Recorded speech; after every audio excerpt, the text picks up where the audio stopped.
What is up? How we doing? How we doing tonight? Hope everybody's having a great evening. It's been a good day on this end. More content out, more stuff happening all the time. Your boy's busy. Your boy's busy. This is the first episode of my weekly pod-ish type of show. It's going to have a bit of a format to it. It's going to be a little more structured. I've been wanting to get this up and running for a while. This time hasn't allowed, and different things, and researching different articles and topics. But the special thing about COFFMANITE Tuesday night is I really wanted to do a show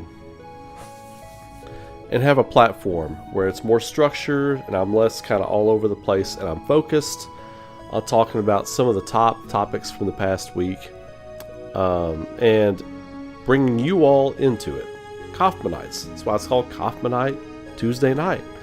Throw a like on the video if you're here. Throw a like on that video, baby. I appreciate you.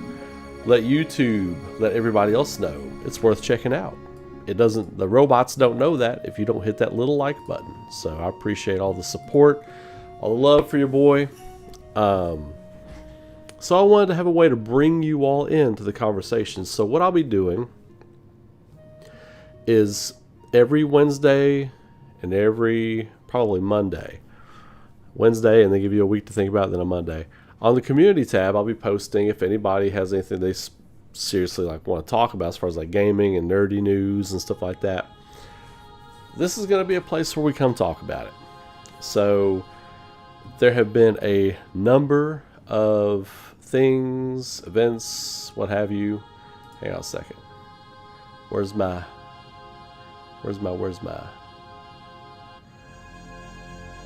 hey, you know what? I'll just read it like this. I lost my chat box. It went away. So that's okay. I'll just read it here. Chris, Zach, Faith Giant, Darth Magus, Rick Samaraki, Luis. How we doing? How we doing? Shout out to everybody here tonight. I wanted to be able to bring you all in on stuff. And there are 3 things we're going to talk about tonight. 2 of them were just on my mind, right?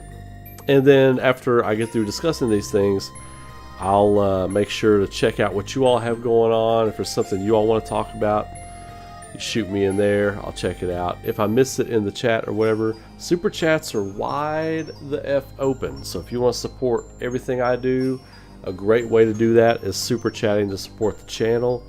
Becoming a member to support the channel, that's always appreciated. I've been getting more member exclusive videos up this week, so I'm excited to expanding everything. So without further ado, a lot of you all requested this one tonight. Once I said what we were going to be going live and doing this evening and every Tuesday night at 10 p.m. Eastern Standard Time, a lot of you all want to talk about this Hamaguchi Madness. Hamaguchi Madness, the man who cannot seem to keep himself quiet and contain his excitement for what's going on with Final Fantasy VII Remake Part 3.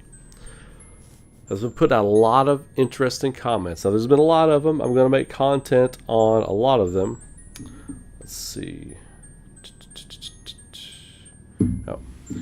I'm going to make comment and content on a lot of them coming up. But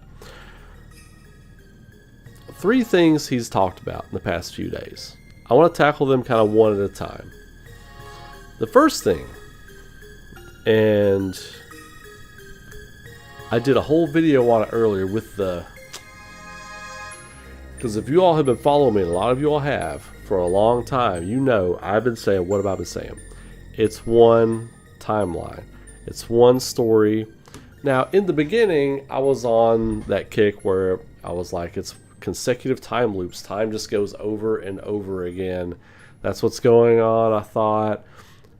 Butterfly effect with the Zack stuff, but one timeline, everything converging on the other. The convergence thing I was right about. But what it is they're just adding new parts to the original story of Final Fantasy VII. It's not a requel, it's not a sequel, it's not any of that stuff. And digging through the marketing speak and what he had to say and how he had to say it, I'm going to break down what that whole thing was, because a lot of people in YouTube comments, we had some good, even people who disagreed with me, we were able to have some good non-combative conversation in my YouTube comment section about that video, which is still rolling right now. So it's still got steam, it's still got people watching it, so that's good. So when you're wanting to deliver messages through the media, there's certain clever ways you can do that, and a lot of you all know this, but some of that was stated in his comments, specifically when he was talking about reworking the game. Like, they're not rewriting the game, they were, what was the word he used? Not rewriting, but something else. He used another word, I forgot to write it down, but I'm going to look that up now. Give me just a moment, I apologize. So, it was in Community.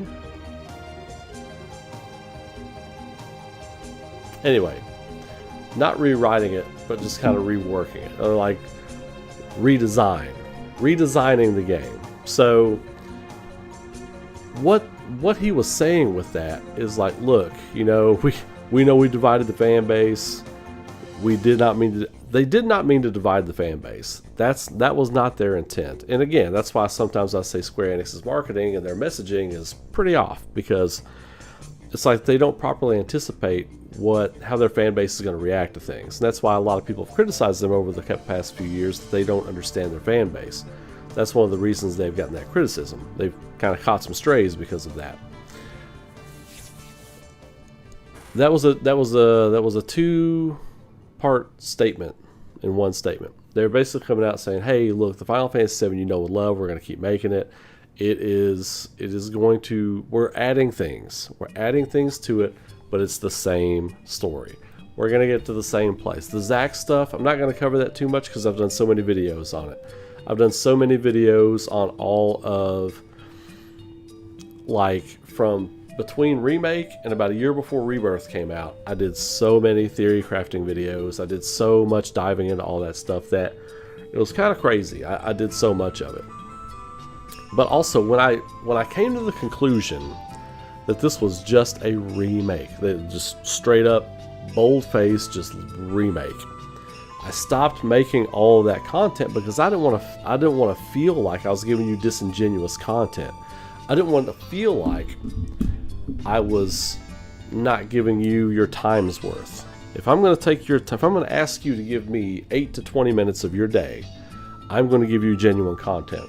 That's why I didn't have any content for a long time. That, I was working on Aurora, but still working on Aurora. That bad boy behind me right there.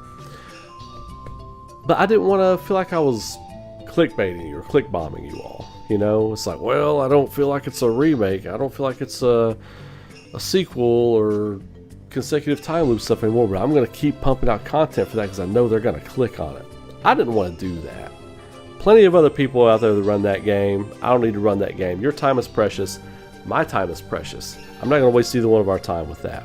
So since I've settled on it being just a straight up remake, there's just really not been a lot to talk about. Now, there are things to talk about with the characters because they are making nuanced changes to the characters, which is great because it's helping things flow better. It's creating more of a synergistic approach to what they're doing with the world and the story in general. So what did I say early on? A lot of you all will know, and you're probably going to say this with me on your end. Final Fantasy VII Remake project, what this is, and why some things are different, and but it's still kind of feeling like the same path and everything, is because over the years they have had so many notes. They've had so many notes about things they wish they could have done differently. And Nomura, Kitase, everybody associated with that project probably wishes that they could have changed some things. Well, now they're given the rare opportunity to actually do that, to inject some ideas they had later. Oh, it would have been cool if we had done more with the Gi, if we had done more with them. Maybe they had something to do with the black materia. Why would the ancients make a black materia? Who would make a black materia? You know, who would be responsible for that? That's one. Putting in the whole war with Wutai stuff and the story about Wutai changing depending on who you talk to in Remake is propaganda. They didn't put that in there in the original. So, and that's just one of so many things that they've injected to change. Sid is different. Vincent's different. They're different, but they're the same character. Like, their circumstances are slightly different, but they're the same character, and we're still going to get there with them. So that's, without saying a whole lot, he said a whole lot in that. It is a remake of the game. They're injecting all these ideas they've had over the years into it. The stuff with the live stream I think is very cool, because I've never believed there was time travel in this game. I've never believed that there was multiple timelines or multiversal BS going on in this game. Just a bunch of bullshit, right? I never believed that. But the place where you can see that, and I've said before, narratively, what makes sense? What is established? A great story comes apart when the rules that you have established for your world start to crumble. When you as a writer, you as a creator, start to disregard the things you have set in place to be the rules for your world, then your story falls apart. And they know this. Nojima, Nomura, Kitase, Hamaguchi, they all know this stuff. So that's why I was fully confident when I decided this was just a remake. The place where you can have visions of the future, you can have like echoes coming from the future, things of the past, that is established in OG Final Fantasy VII is within the live stream. That is why in the first game, in Remake, when he was getting these visions of the future and stuff, I was like, it's the live stream. It's the live stream trying to speak to him, or something connected to the live stream is trying to speak to him. Whether it's Genova connected to the live stream, whether it's the planet itself, whether it is a version of Aerith who is in the live stream, because the live stream is eternal. It does stretch on forever. So people, it's weird and it's very metaphysical, right? So people that will die 1,000 years into the future and people that died 1,000 years in the past, their essences are all a part of the live stream. And it's a hard thing to explain, but that's what I settle on, just to have peace of mind about it. So whether it's Aerith communicating with him from the live stream, who's already died, her essence is already a part of the live stream because it is eternal. The live stream knows what's going to happen. It knows what needs to happen for things to be set right. So it's communicating with Cloud. So the one place where you can get visions of the future and you can, you know, do all that crazy kind of stuff where Zack can exist.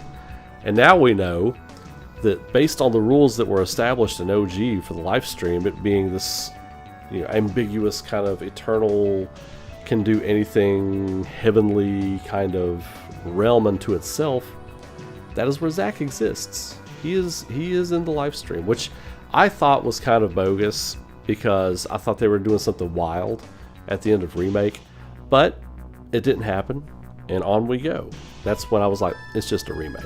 They're just remaking it, and they had to shoehorn Zack in there to keep us talking about the next game for 4 years while they worked on it. It's basically what it was. So Hamaguchi coming out and stating that was not a massive surprise to me. For him to finally come out and say that and try to quell some of the stuff, he wanted to give people a realistic expectation of what to expect from the next game, while also not trying to drive off that half of the fan base, or that however much of the fan base it was that still believed there was like time travel, multiple timelines, and all this stuff that huge YouTube channel hive minds would have their followers believe.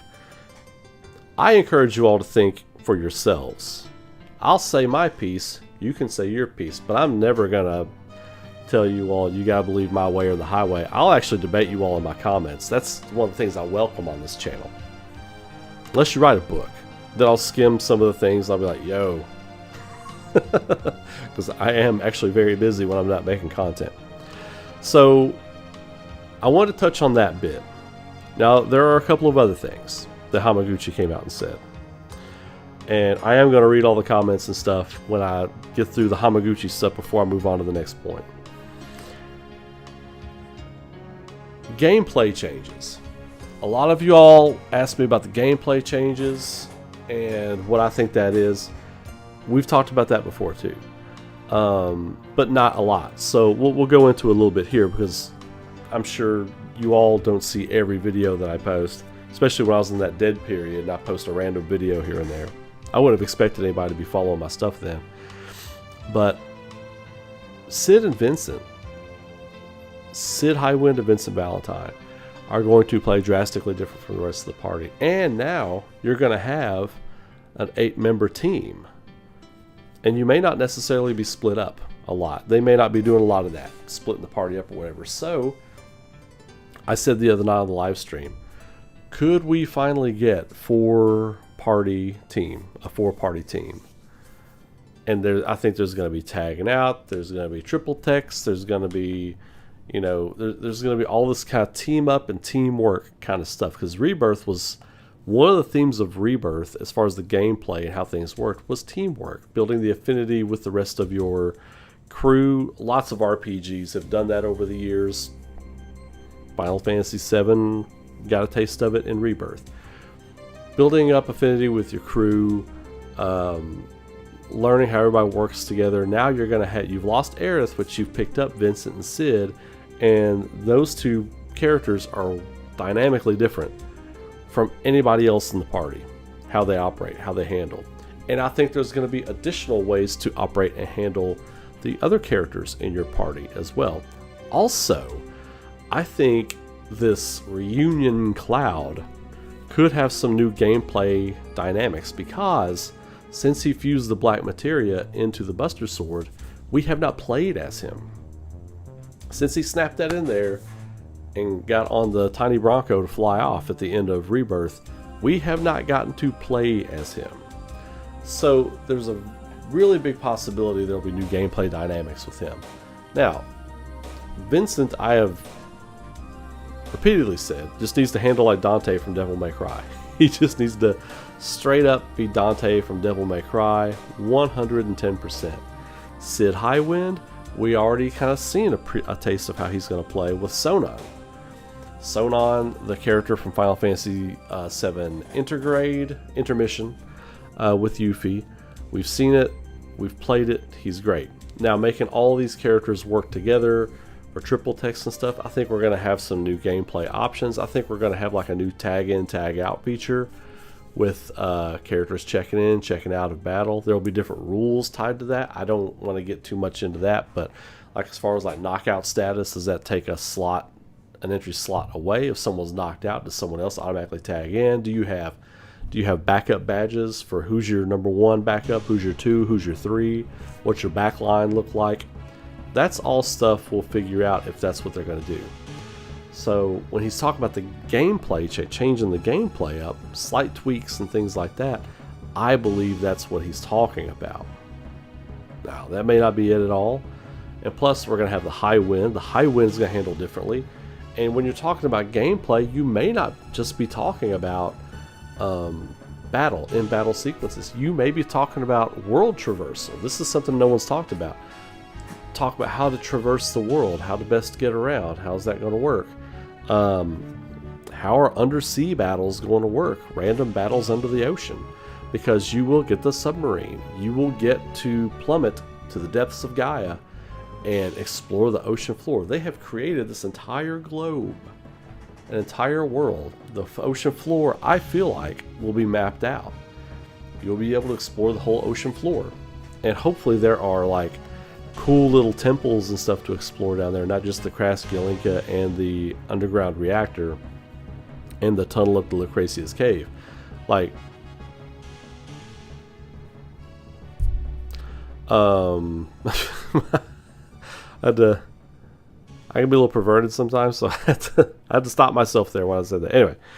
Anyway, but yeah, there needs to be like underground shrines and maybe other crashed ships, not just the Kraskulinka, maybe other crashed boats and ships, especially once the weapons start to attack. You know, underwater battles with weapons.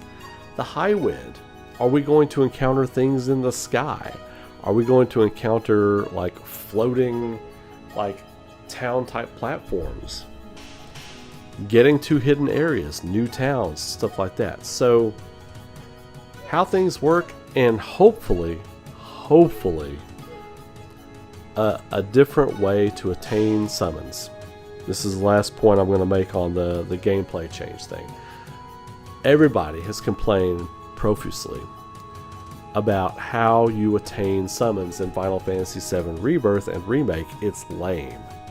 It's lame. Having to just download the information and learn how to use it in a simulator and then take it out into the field and battle with it. I don't know. I mean, there's a better way. I think the original game's version is just the better way. Defeat a strong enemy and get the summon materia. So I don't know if they'll change that. That's a number one change that I would love to see, is how we go about getting summons in the game. So, and then the final thing he discussed, polish. This game is completely playable now, according to them. They are entering the debugging and testing phase, and then we'll be going into the polishing phase. So what does that mean? Where are we at? My initial prediction, after I finished Final Fantasy VII Rebirth, a year after everyone else finished it, my initial prediction, and everybody thought I was nuts. It was like, no way, there's no way that's going to happen. I said February to April 2027. What do I say today? I still say February to April 2027. Because if you just think creatively, think outside the box, and based on the things that were said as far as like where they're at right now, how much is playable, testing phase beginning, all that kind of stuff, that gives us 1 year, 12 months before the game would have to go gold. So in that 12 months, with all hands on deck, with Final Fantasy VII Remake Part 3, them starting to get marketing. Marketing's going to start ramping up probably in January, February. They're going to start getting their marketing together. They've probably already got a few trailers and pieces ready to go right now, based on finished CG and mocap and voice acting that they've gotten done, and it's in the bank. So once we get to February, March, a year out from game launch, they're going to start getting all the footage that's getting finished up. They're going to start getting all that stuff together for marketing, key art, all that kind of stuff, getting it rolling. And then around May, June, they're going to start polishing this thing. Around November, December, this thing's going to be ready to go gold. Printing discs, getting packages ready. You got a few weeks of doing that. And then they're going to have boxes loaded and ready to ship around February or March. Pre-orders, I could see pre-orders going live around October with the release date in October. So I could see around Tokyo Game Show next year, we hear about pre-orders, special editions. We could even hear about that as early as Summer Games Fest. Pre-orders, special editions going live, release date.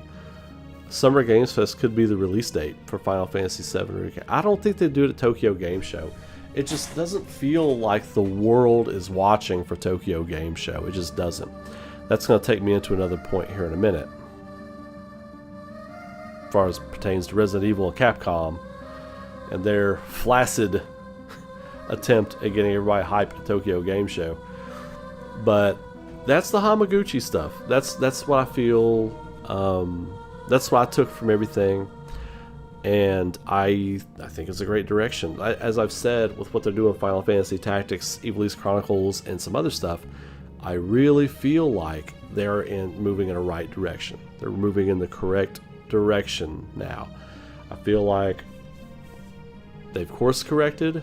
They know what they got to do. Now don't get cute. When this starts to work, you're honing back in on your classic RPGs, bringing them to modern audience, bringing them to a new audience, right? That never played like Saga Frontier, that never played Dragon Quest 1, 2, and 3, that never played Dragon Quest 7, that never played Final Fantasy Tactics. Bringing it to a new audience, a new generation, and letting people experience what that golden age of Square Enix felt like. Letting them experience that. And then you, as a company, learning what that felt like as well.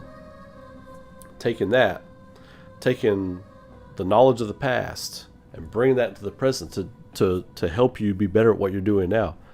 That's Bushido. That is Bushido.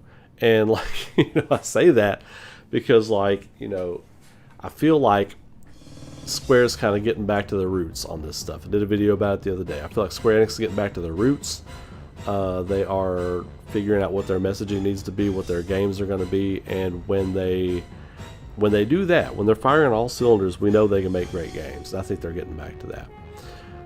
So that's what I took from all of that. I really feel like moving forward, they're going to get back to basics on their RPGs. And when I say don't get cute, I mean when that is successful for you and you're seeing your numbers climb up and steady off, don't feel like you have to get cute again with all the other bullshit you are making.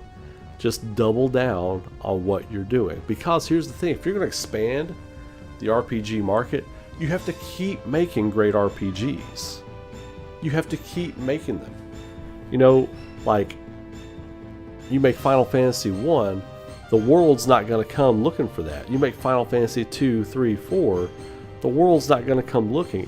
When Final Fantasy 6, 7, 8, 9 drop, then they're going to be taking notice, and then they're going to want to go back and play the other ones. It's like that with almost any form of media, right? Oh, I didn't see that first movie. I'm going to go back and check it out. Oh man, that was really good. What the hell? I was sleeping on that. Happens all the time. When Bleach came out, I've told this story all the time. I love Bleach. When Bleach came out, I picked up doing the Soul Society arc. This is while I was in college. I was like, my God, I got to go back and read and pick up the DVDs for the first part of this. And I did. And I loved it. Was I there day one when that launched? I'm sure they had a big marketing campaign. No, I was not. But you bet your ass I was there after that. And every time something dropped. And it's no different when you're trying to get people back on board with what you're doing. So Square Enix needs to keep on keeping on with what they're doing. Because right now, it's looking great. Everything's looking great what they're trying to do right now. So I'm excited.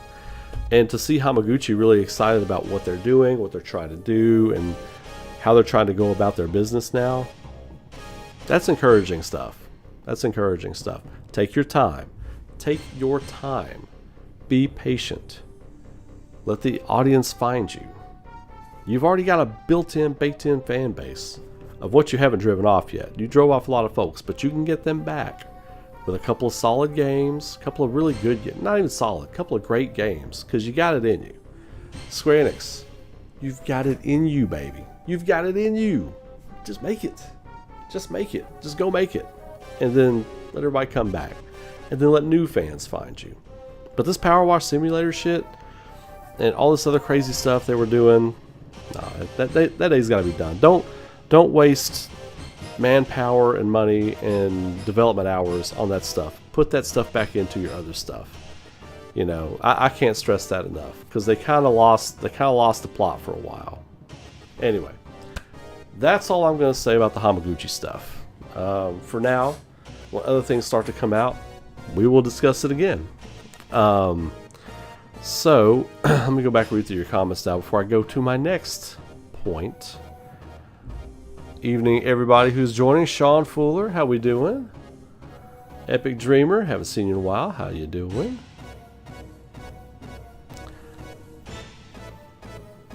Read anything as long as it's not a requel. I know, man. That word kills me. I'm like, man, stop using that. Oh, let's agree to stop using that word now, please. Please. It's not clever.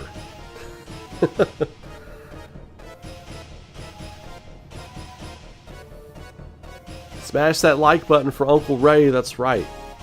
Your Unc is here for you. So make sure to smash that like button. Let the robots running YouTube know that we are live and we are worth watching. It's the only way we're going to grow. It's the only way we're going to grow. The power's in your hands. Power's in your hands. Oh yeah, and like, if you see somebody making points and you like my points, feel free to share my videos on big YouTubers' Discords and their comment sections. Feel free to share my stuff. Because people with millions of subscribers get their stuff shared on my stuff all the time. They don't need the help from 5,500 subscribers. But the guy with 5,500 subscribers could use the help getting the word out. So, I appreciate you all. Appreciate you. I appreciate you.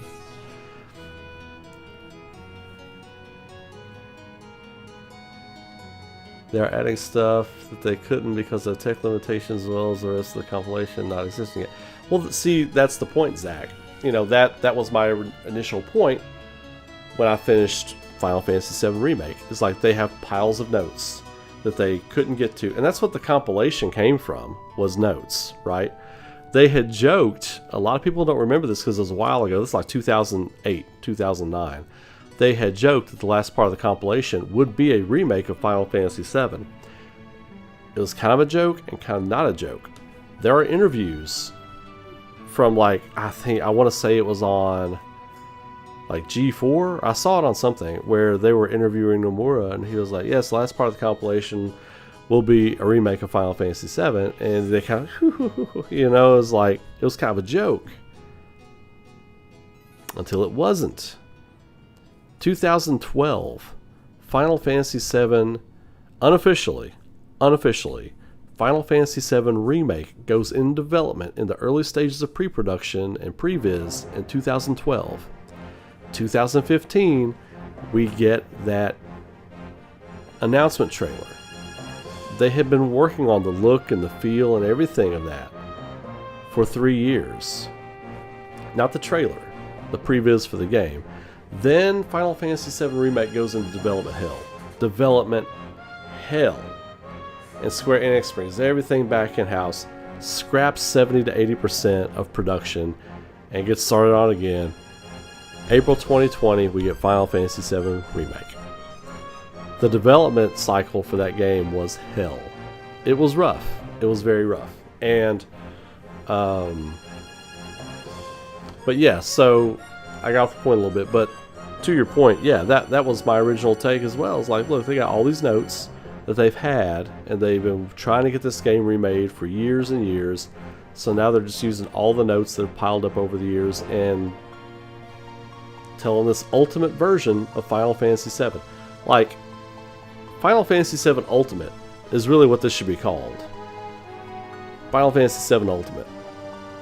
That's kind of what it feels like. It doesn't, because remake doesn't really sound right, because they're not really just remaking it. It's not a one-for-one remake, which I'm fine with. It doesn't need to be a one-for-one remake. I don't care about that. But FF7U, FF7 Ultimate. Ultimate experience of FF7. That kind of sounds right. That kind of rolls off the tongue. Final Fantasy VII Ultimate. Kind of rolls off the tongue. I like that.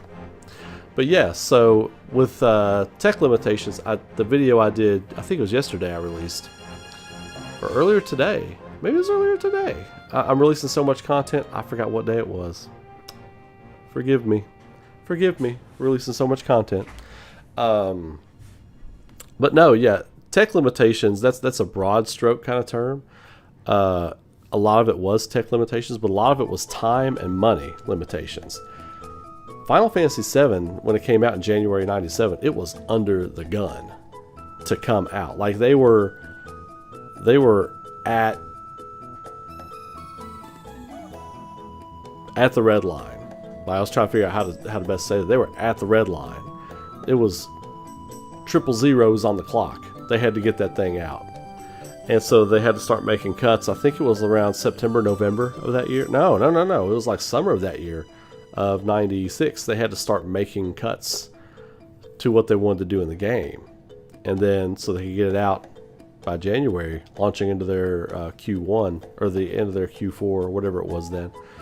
But yeah, so all of that plays in. Like when they talk about tech issues, it wasn't just tech issues, it was time and money. Because like at the end of Final Fantasy VII Remake, you're battling Sephiroth on a highway and he sends a whisper tornado at Shinra Building. You could have done that on PS1. You could have done that on PS1. Those were notes that were left over from 20 years ago. Nomura just wrote down, wouldn't it be cool if you found Sephiroth there at the end of the highway when you just climb down and leave, you know? Let's make that the final boss for this part 1 of a 3-part remake, you know? Stuff like that. That kind of stuff absolutely went into it. But yeah, great point. What's up, Epic Dreamer? Possibility that part 3 could release at the end of next year is nuts. I know. That could happen. You know, Final Fantasy VII Remake Part 3 could come out in November. I don't think they'd release it in December. But that could come out in November. How nuts would that be? November 2027. Or 6. November 2027 would be too long. November 2026. 2.5 years. Well, that's 2.5 years. That's not too outlandish. People think about the wait, the initial wait for the first game, and then the wait between Game 1 and Game 2. By the time Game 2 came out, they had the world built. Like, the world was built. That was 90% of the battle for the team right there. Now, the world's built. And again, you all are probably going to say this along with me because I've said it till I'm blue in the face. Not that I mind saying it again. I don't. But, you know, now that the world is built, they can spend their time building and playing in this huge sandbox of Gaia that they've created. This huge sandbox, telling stories, writing amazing scenarios, all this other kind of stuff. They can really dig deep into that stuff. That's pretty wild. But I doubt it will. Yeah, I didn't read your other comment. I doubt it will. Yeah, I still say February to April 2027.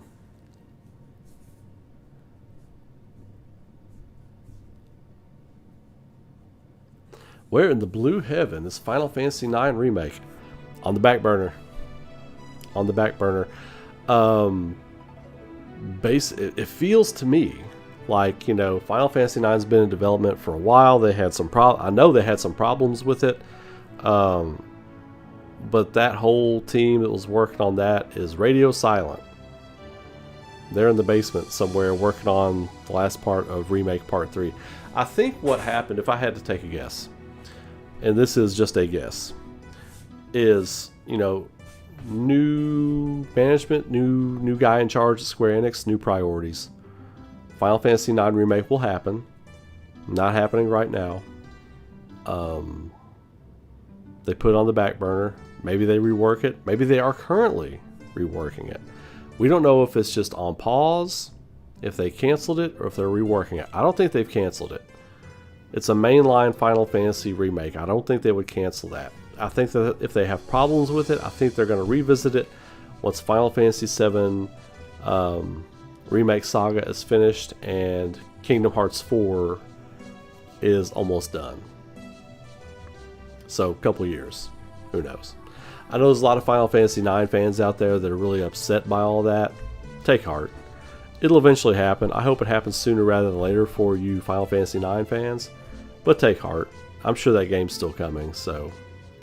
It is hard waiting, though. I understand. Rick G, what's up, my friend? How we doing? I hope you're having a great night. Hope you're feeling good. Epic Dreamer, I find it interesting. Almost every time the FF7 Remake trilogy is discussed in interviews, a remake for Final Fantasy VI keeps getting mentioned. Well, I think they want to do a Final Fantasy VI remake. And I think there's probably a script and a pitch on the table there in the company.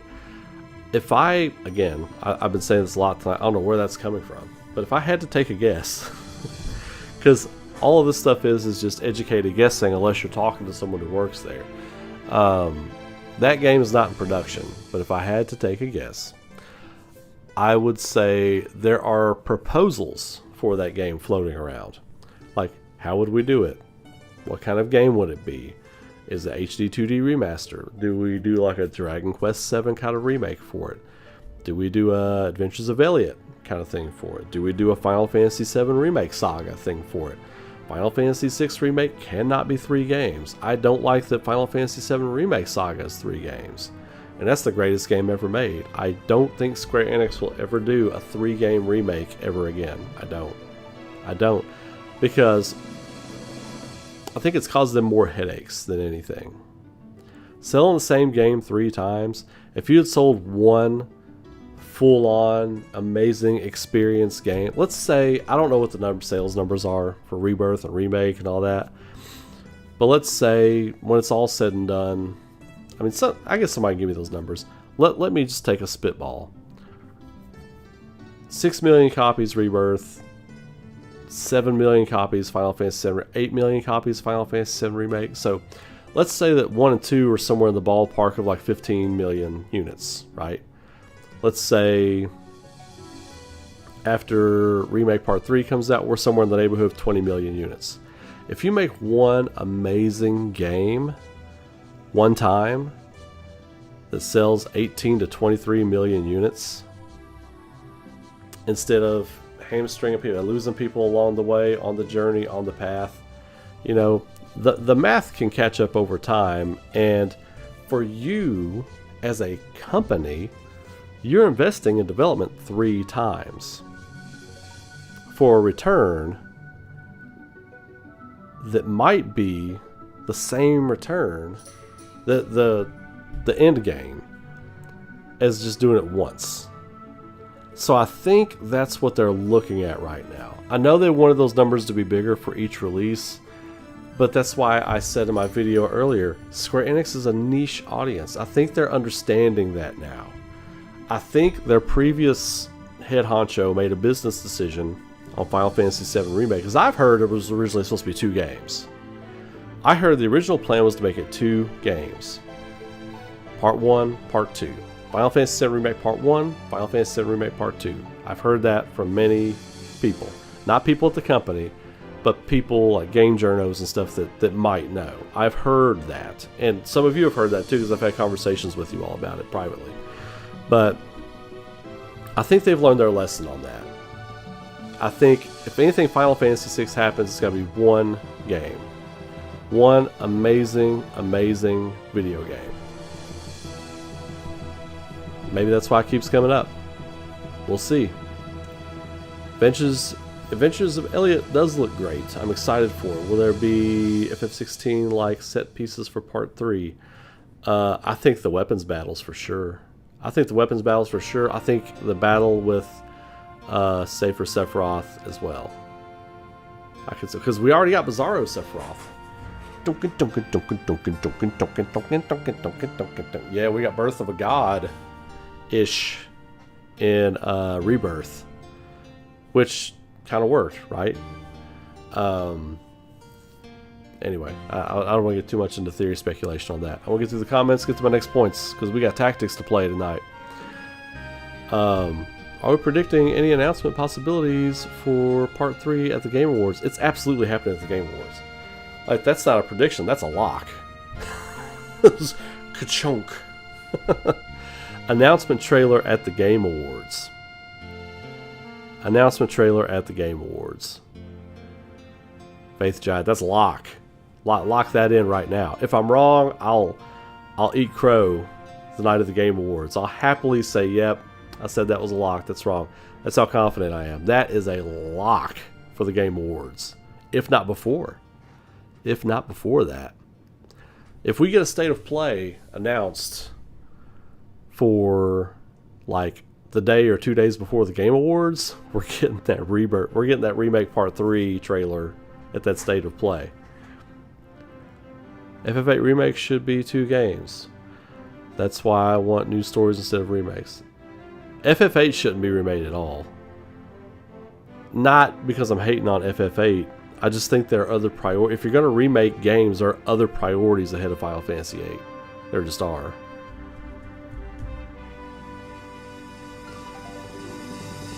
Even niche games get to 5 minutes. Yeah, I mean, Expedition 33 is a niche game.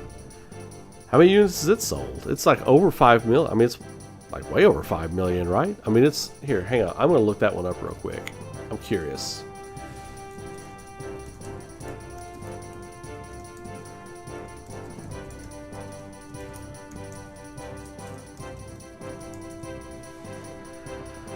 Okay.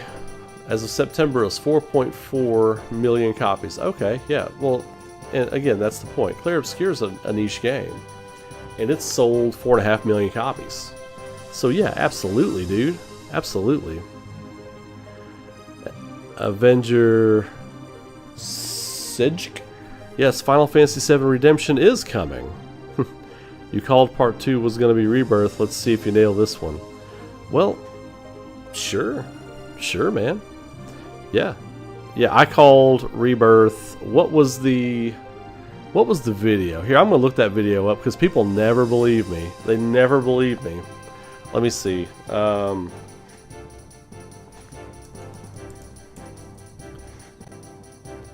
Here on COFFMANITE Tuesday night. It's fun doing like a show where I interact with you all. We discuss these things instead of just playing a game or just doing whatever, you know. This is fun. Here, let me go into my studio real quick. I want to find this. I want to find this. I want to share the link with you all. I want to find it. I want to find its ass. Okay.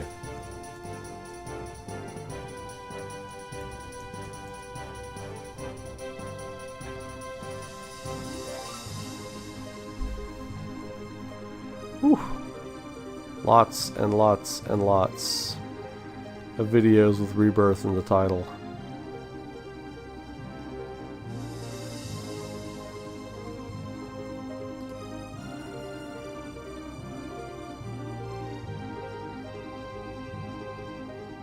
Okay, I found it.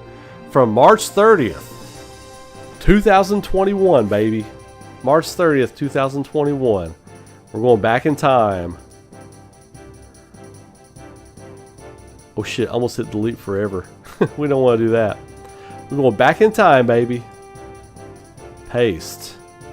Boom. There it is. Y'all can click on that and check that one out. March 30th, 2021, baby. Since Metal Gear and Silent Hill are back, where's Castlevania? That's what I want to know, Luis. That's what I need to know.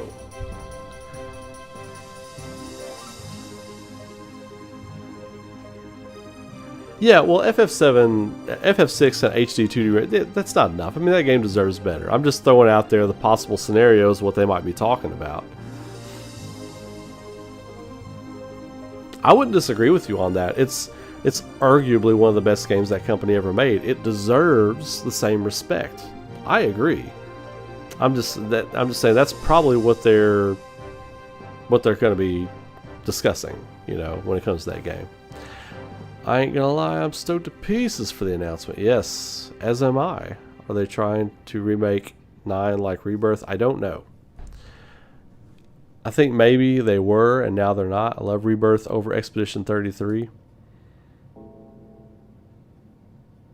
Yeah. Yeah, I loved Expedition 33. I just loved, it felt like, it just felt like a classic JRPG made for the PS5. It's just, that's how it felt. I mean, that's just how it felt. FF6 your choice for a remake? My choice for a remake would be Chrono Trigger, but they're not going to ask me. So I'm totally cool with whatever they decide to do. It's their company, their money. Alright, so my next point. We're going to stay in Final Fantasy. We're not going to go to my original second point. We're going to stay in Final Fantasy. Final Fantasy Tactics. The Ivalice Chronicles. Is way better than I thought it was going to be. Like, I didn't think it was going to be bad. Right? I never thought it was going to be bad. I thought it was going to be a great game from the jump. But this game is incredible. If you all didn't watch my epic 5.5 hour stream for it last night, I understand. It was a long stream and it was late. But the Ivalice Chronicles, it does something I didn't know that game was going to do. it actually chronicles the events as they're unfolding, which I think is a really interesting choice in a good way, because the whole plot of the game is that you, the player, are trying to uncover the truth about what happened during the 50 Years' War.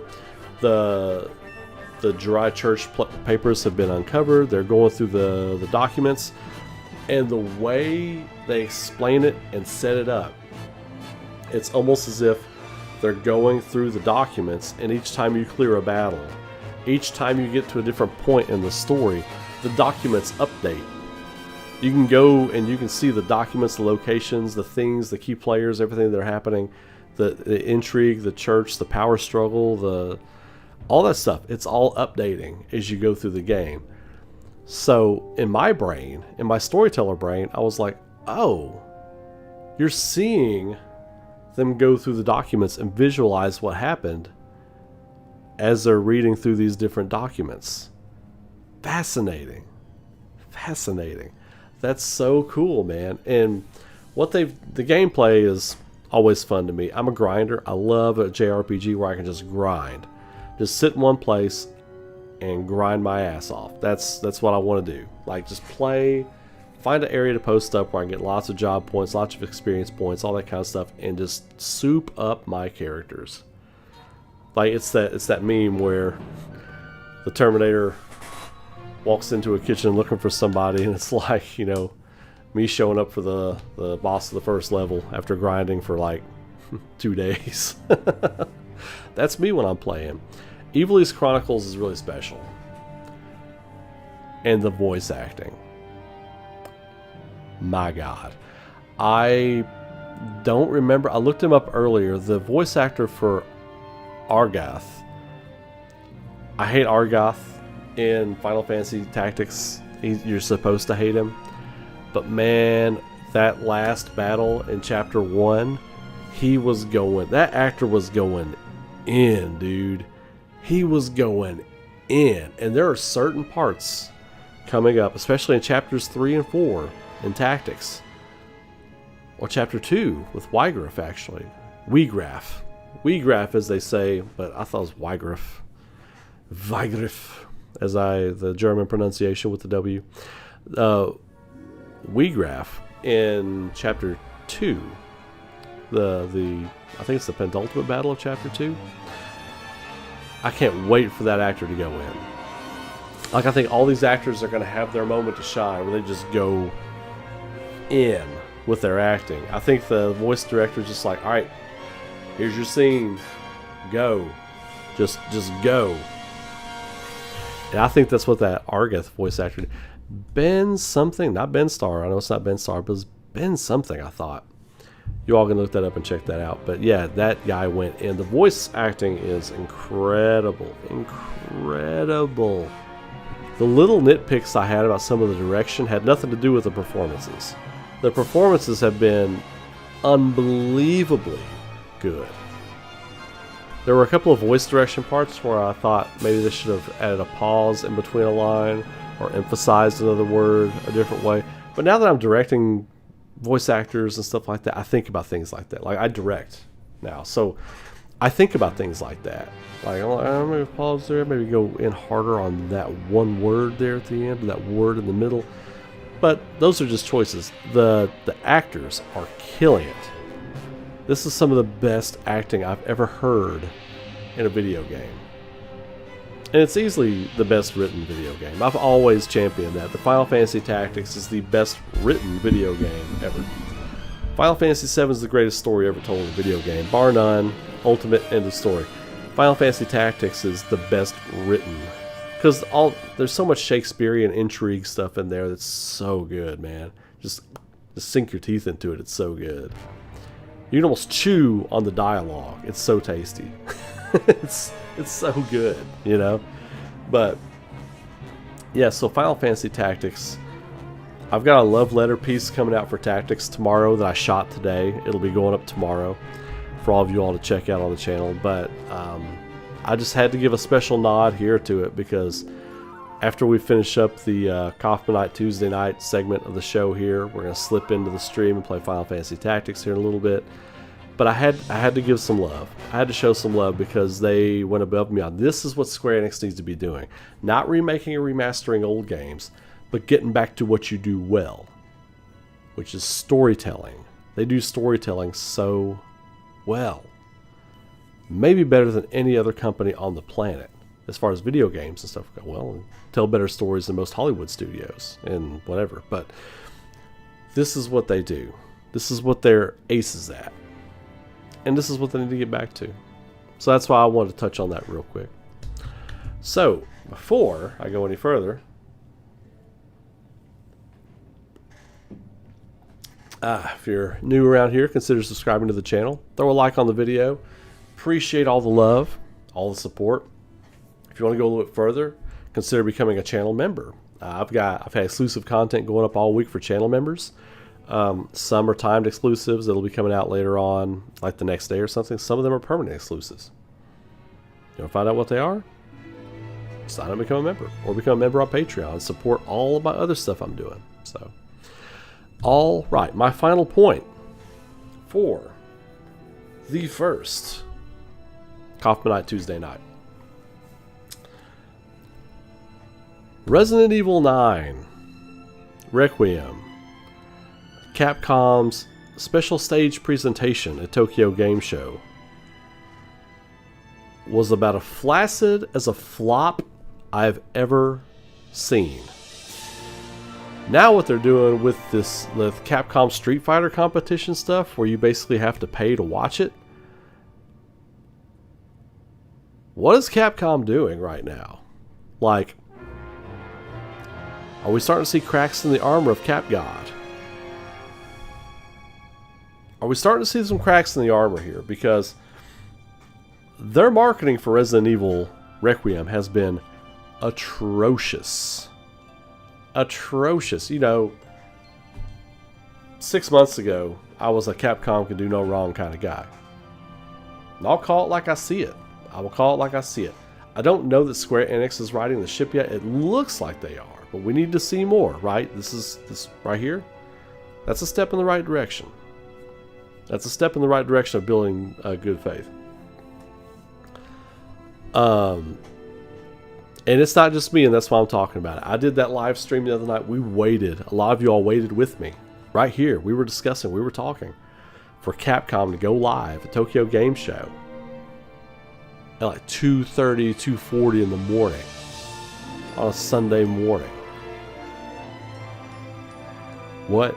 And then you drop that. Now I get it. It's not that time in Japan. Whatever. But what they did, just having some local TV personality play it with your director on stage, just doing funny banter back and forth with each other. Not only, and this sucks because I was looking forward to a new character. I was looking forward to getting into this character. Not only am I sick of seeing this demo and I don't think it's scary anymore, I'm sick of seeing Grace already. And folks, it ain't just me. It is not just me. I am sick of seeing that same couple of hallways and dark rooms, and the monster's not scary anymore. I don't know what they did or what they were thinking, showing that much of the monster up close and personal, unless that's not the only monster. Unless that's just a random person, and that's what happens to them with this new virus. And each building's got a different monster or something. I've heard some crazy shit, right? I've heard some crazy stuff about this game. I won't get into it too much because I've heard it from people who I haven't ever really talked to about this stuff before, who just started chiming into my DMs, so we'll see. We'll see. But they showed us a screenshot of what Raccoon City looks like from the streets. That's what we need to be seeing. And that's not spoiling too much. That's just like, hey, you can dodge, you can cover, you can use chain link fences to get away from things, you can be out in the open, whatever, you know. But no, they just showed us the same unscary the first time they showed that demo, I didn't think it was very scary. Like, there were a couple parts where I was like, whoa, you know, jump scares. But nothing that stuck with me. And I'm kind of starting to worry about Resident Evil 9. I'm kind of starting to worry about it. This game comes out in February.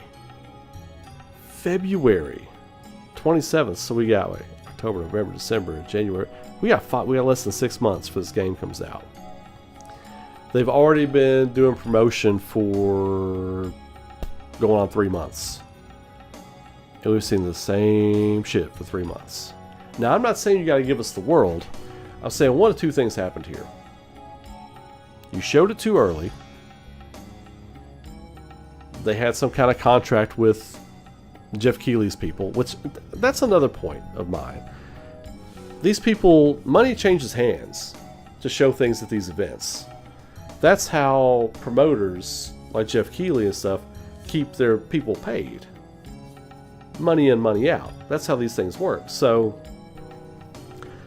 I hope their marketing wasn't derailed by a deal that they had with Keighley's company that runs the shows and stuff like that. If that's the case, that's a huge misfire from Capcom's business division. Huge misfire. They've either shown it early or the game is in a little trouble. It's one of the two. What they've chosen to show, the extra prologue scene with her and her mom, which was what it was. Well, didn't really show us too much. Wasn't really too scary. The guy getting grabbed and stabbed. The hotel owner, whatever he was. That was kind of a jump scare. It's all been jump scares.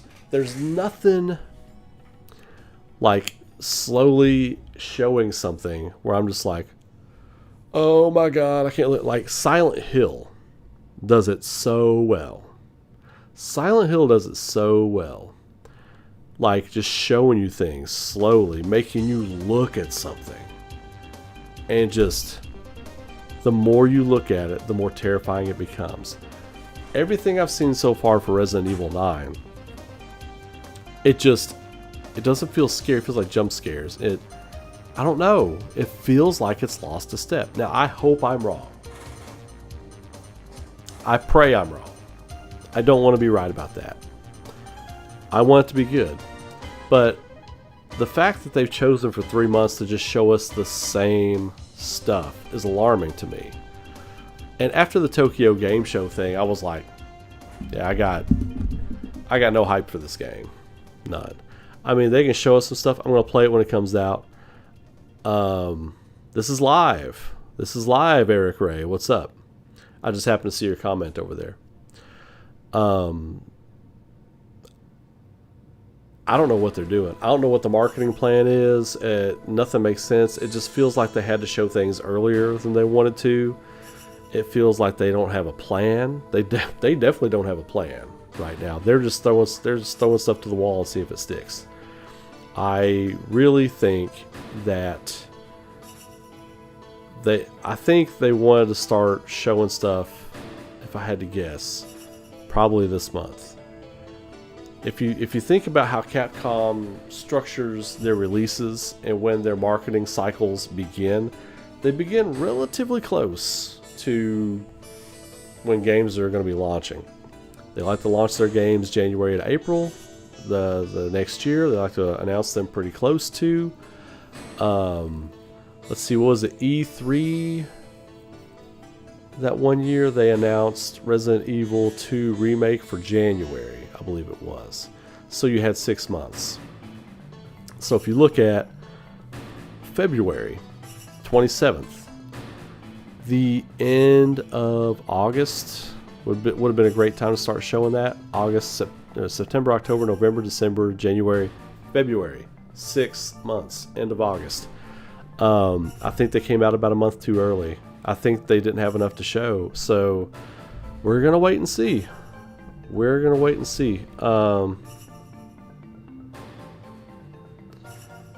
But yeah, so it's just kind of, I was really disenfranchised after watching that. And again, I'm just one guy with a camera and a YouTube account. Who gives a shit at the end of the day, right? I understand where it's at, but I also have a marketing degree. I also have done marketing for big companies. I know how these things are supposed to work. And everything about what Capcom has done so far doesn't look cohesive. It doesn't seem like there's a plan there. And they have a special stage presentation just for Resident Evil 9 Requiem. And they spend the first half of it just talking up on stage. Just banter. It was just banter. Just banter. Then showing a few screenshots we hadn't seen so far. Then they go back behind the thing for the TV personality to eat up 10 minutes, 15 minutes, running around in the same demo we've seen 5 or 6 times now at different events. I'm telling you, there was no plan there. There was no plan. Or something's wrong. It's one of the two. Because I don't know. I haven't heard anything, but it feels like there was supposed to be more to show at that thing. Like a gameplay video, not a live demo video, but a short gameplay video. Instead, they just had some screenshots. Why not, instead of those screenshots, have a gameplay video for walking around? Unless shit isn't working. That's what I'm worried about. I'm worried they brought screenshots instead of it running in engine on a video, a recorded video, because I think there's some issues with it right now. Now, I hope I'm wrong. I hope they hit that February 27th release date. I really want to play it, but we'll see. We'll see. So, but anyway, look at your comments here again real quick.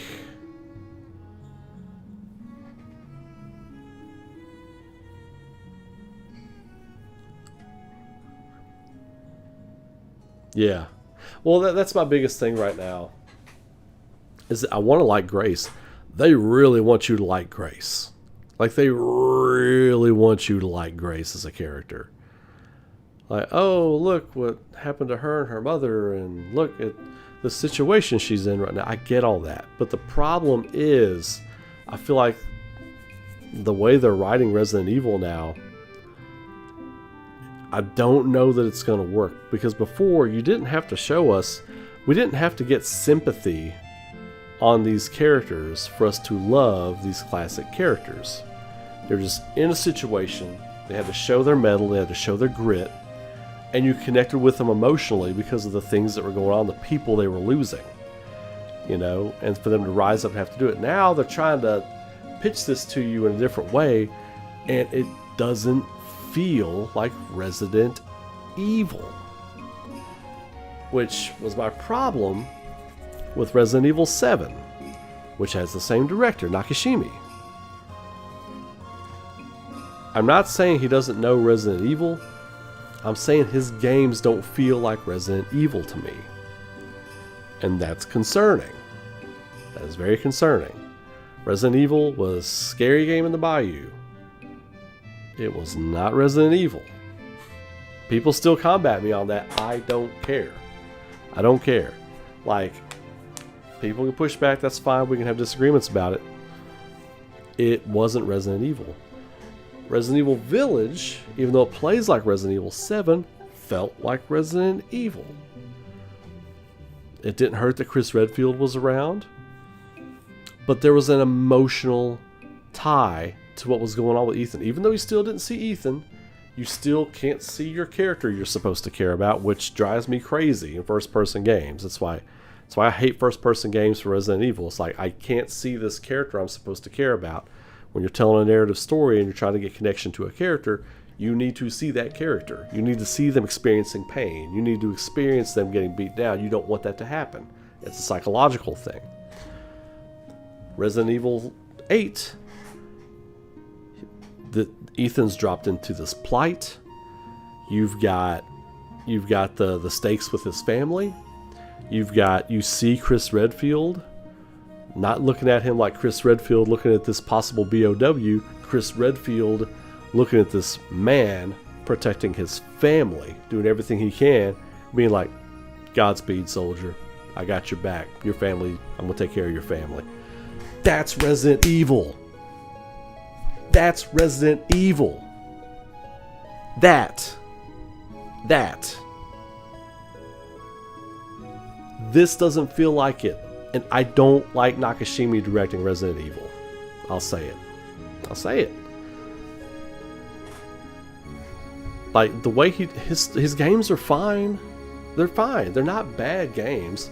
They're just not Resident Evil. And when you have to wait years for a mainline Resident Evil and you get not Resident Evil, it's frustrating. It is. Everybody jumps on the nuts because like, oh man, it's Capcom. I want to be a partner. I want to do this and that. I'm just going to tell you like it is. 7 doesn't feel like Resident Evil, and 9 is not feeling like Resident Evil either. But we'll see. I'm waiting. I hope to be wrong. I really hope to be wrong. So, but we'll see. Back to your comments here. Couldn't disagree more, but you know already that marketing is weird, but I am uber excited, man. Yeah, I know you're into Grace. I don't know why. I mean, I just haven't seen anything for the character that makes me think this is going to be a great Resident Evil character. Like, I don't know. I'm hoping we find out. I'm hoping she's great. But they haven't shown me anything other than like, here's our new protagonist you don't know. Love her. Love this character. I'm like, I mean, I don't know. I don't even know what we're getting. It's a mixed bag. But it's okay. That's okay. I'm sure the game will be fine. I just hope it feels like Resident Evil. That's all. That's my only thing. Everything will take longer than expected at 3 to 6 months on top of your latest date, we think. Resident Evil? Oh, no, you're talking about Final Fantasy Redemption. Final Fantasy VII Redemption. You might be right, Eric. You may be right. Luis, the main focus is Resident Evil ST? Oh, okay. MH4 and DMC. Okay, you're using a lot of like letters. Main focus is Resident Evil ST and Monster. Did you mean Street Fighter? SF? I had to decipher that. Monster Hunter were in DMC, Mega Man, Dino Crisis, Breath of Fire, etc. Yeah, I think there's a DMC 1 remake coming. I think they're going to drop a DMC 1 remake on us. And the fans want Dino Crisis. I don't think Capcom cares about Dino Crisis. I don't think they care. Dude, I was feeling the urge to play through OG FF7 the other day. I had the opening bombing mission train track kind of in my head. The the score, and it made me think about the random battles and stuff. And I was like, man, I kind of want to play OG FF7 again. But the last time I did an OG FF7 playthrough, the timing on the ending was so perfect. The timing on the ending couldn't have been more perfect. So I just I've left it at that since then. Read an article that RE9 runs great on Switch 2. I'm guessing they didn't have a plan. Oh, that, as far as the development stuff goes, I don't know. I mean, I'm not really sure about that. I just looking at the marketing stuff. I don't know what their release plan was for the marketing or anything. After Tokyo Game Show, it's obvious that it's a wreck. The marketing plan for the game is an absolute train wreck right now. That was embarrassing. I was embarrassed for Capcom. Like, at Resident Evil Capcom special stage presentation, and nothing. You wasted... I'm not even talking about the people just watching at home in their pajamas and their underwear on their phone in their bed or whatever. Whatever. We all watched because we're at home or whatever. I'm talking about the people that had to get their nice clothes on, go sit in the press room, and all those people, all those folks in Japan that were in attendance and everything had to show up and have to do a write-up afterward. You wasted all those people's time. All those people got paid for nothing. That was bad. Bruh, I wish Capcom revived Breath of Fire. People say that all the time in these chats. I agree. Breath of Fire needs a comeback. Mega Man needs something substantial. But again, they've kind of got the Square Enix problem. More properties than they know what to do with. But you would think it wouldn't take anything for Capcom to take a division of 50 people and say, hey, go make another Breath of Fire game. Go make this next Breath of Fire game. We'll start you with 50. When we get these other projects done and you're 60% through development, we'll send you another 100 to finish this game off in 6 months. Done. Let's go. Let's go. You know? I think with Breath of Fire, they don't know what to do with it. I bet they just don't know what to do with it right now. Capcom has RE9 running 60 FPS on Switch 2. That's great. That's fine. Is it good? That's the question. Is it good? Is it good? We'll see. It could be 60 FPS, you know, 8K, ultra, smack me in the face, big dick version, whatever. If the game sucks, it doesn't matter. If the game sucks, it don't matter. If it's not scary, Resident Evil 9's gotta be scary. We're going back to Raccoon City. Don't fuck this up. Don't fuck this up, man. We're going back to Raccoon City. The ruins of Raccoons. Don't mess this up. Just don't mess it up. Maybe they can after learning Monster Hunter stories in general. Then again, Dino Crisis and a proper new Mega Man game is the deep vault. I would agree. I think Dino Crisis is under the vault as far as they're concerned. But yeah, man. So all in all, I don't know what Capcom's doing. I know what Square Enix is doing. They're getting back to basics. They're getting back to who they are, and I'm excited about it. I'm excited about it. I can't wait to see what the future holds for that company, what they're going to be working on, what they're going to be doing. I'm starting to feel the excitement and hype for Square again. I'm not walking down that road yet. Not walking down that road yet. They've got some earning to do with my trust. But this Evil East Chronicles, this right here, how do I do that cleverly? This, what, that right there. That's going a long way to earn my trust back. So, anyway, I'm going to take a quick break. When I come back, do some more conversation, and we'll play some more Evil East Chronicles. So, if you have not yet, throw a like on the video, you 10 lurkers out there. Throw a like on the video, subscribe to the channel, all that kind of stuff. I'm going to get me a fresh beverage, and I'll be back in just like 2 or 3 minutes. I'll be right back.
We are back. What is up? Read through some of your comments while I was gone getting me a cold beverage.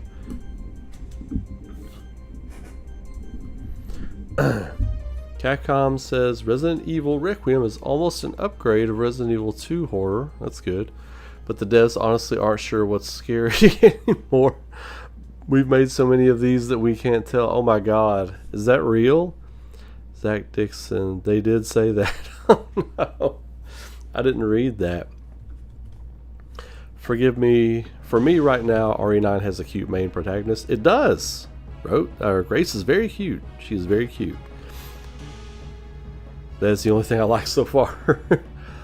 After I hear Rio, after I hear about RE9, all I hear from RE9 about RE9 is from Max Dude, that played the demo. All he says, the game runs buttery smooth and it has extremely good lighting system. Well, we need to ask Max if it's any damn good or not.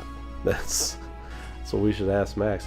That's the thing though about big streamers, content streamers, like the people who get this stuff early, get invited to things, they have to sign things, you know, and like they can't say real disparaging things, because if they do say disparaging things, then they're not invited back for those things. And people like Max Dude, he's an enterprise, he's a business, he is a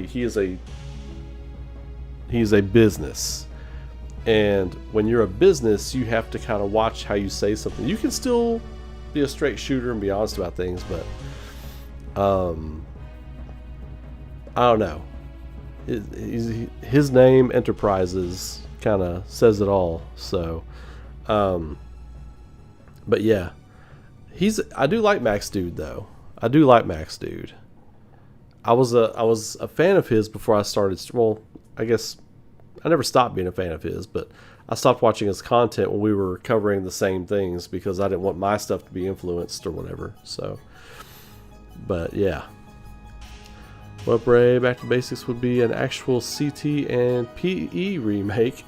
Shouldn't have to wait on another studio to do that. Dude, you're not wrong. You're not wrong, but another studio is going to make it first before Square Enix does. That's what's happening now. Yeah. Cool. Alright, well, we're going to get back into Final Fantasy Tactics: The Evil East Chronicles tonight. I'm going to pause that. I'm going to bring my audio up. There we go.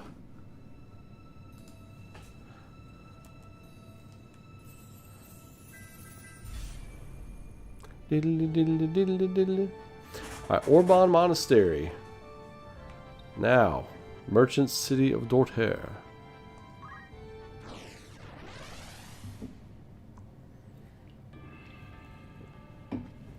Do, do, do, do, do, do.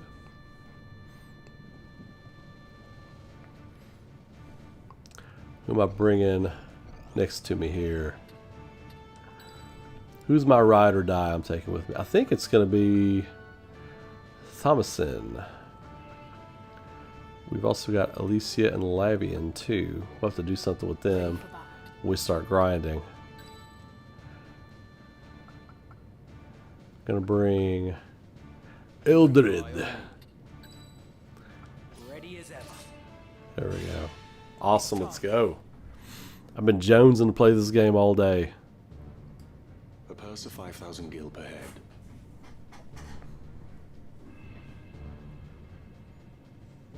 'Tis coin I lack, not wits. 20,000. Or you can stick 'em yourself. Mayhap you forget the ease with which men are branded heretics.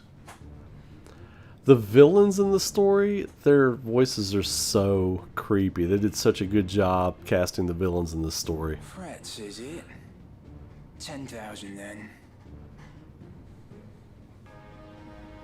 7,000. I will offer no more. Fine. Let it never be said that I was aught but a pious man. I pray your newfound piety lends itself not to mercy. They will be here soon, and I shudder to think of your fate, should any of them survive. His voice is so creepy. No sooner speak the devil's name than he doth appear. You've work to do. Best be about it. Best be about it. Best be about it. Gods be good, that's Sir Gafgarian. 7,000 ahead for this. An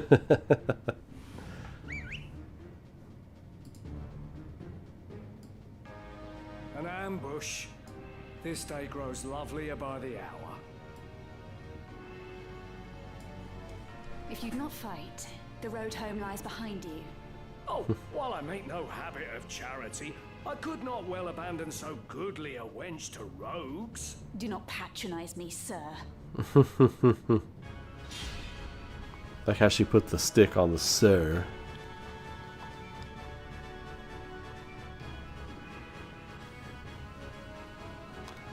Let's go, Agrius. Boo. That's no good.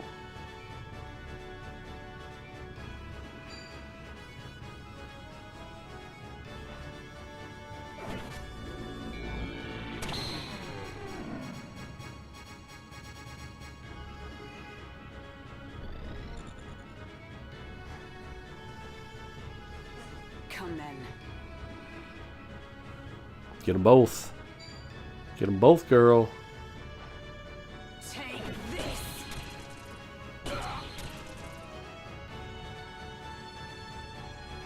For victory.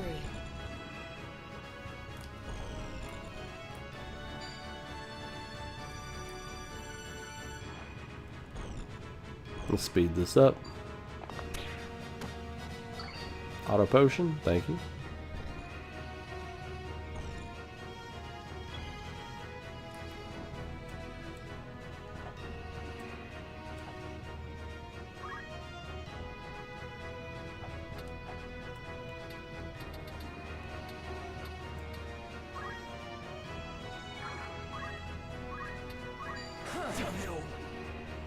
Damn it, didn't kill him.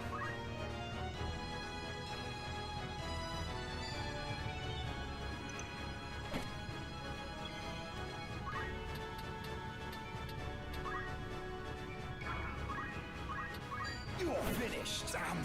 That'll do it for him.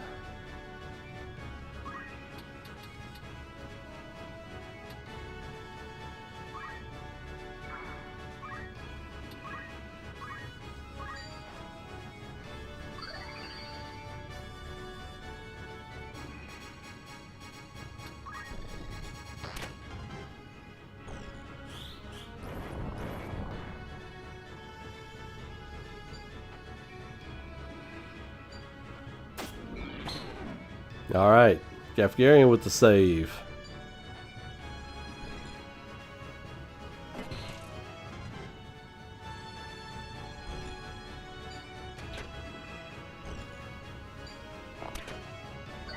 Auto potion, there we go.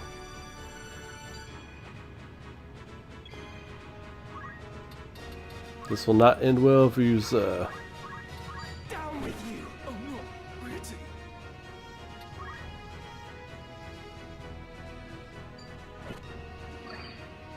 now we got the auto potions working.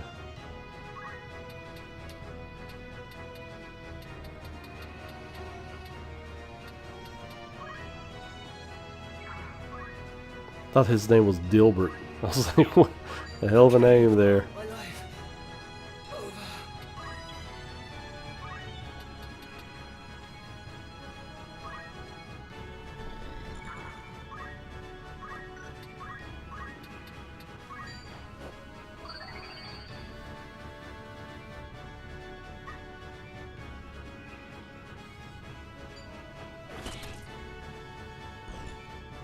I love the fast forward feature as well. Really nice touch.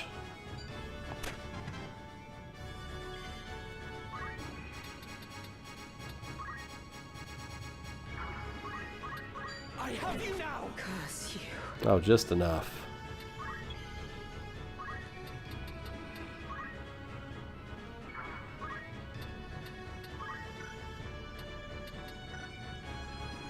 The next move is key. Oh, you're stuck. You're stuck, girl.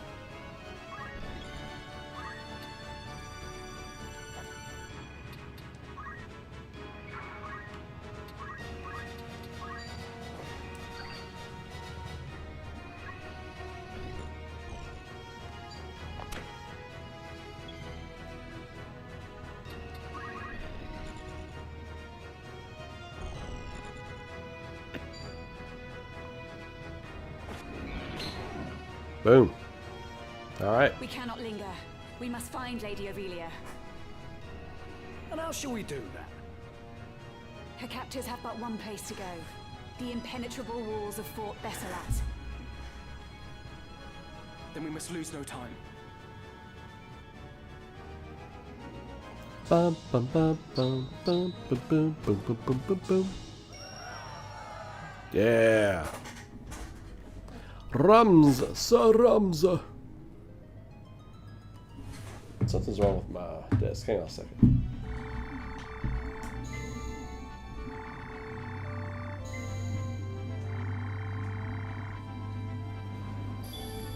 Lots of unlocks.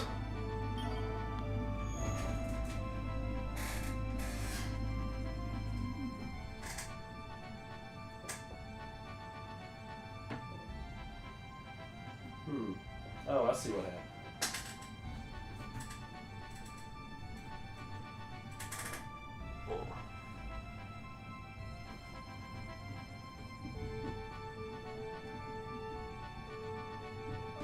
Okay.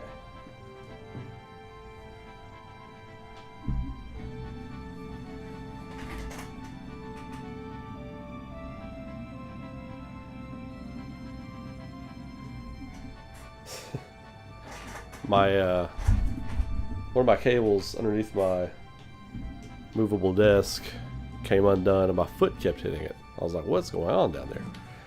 Okay.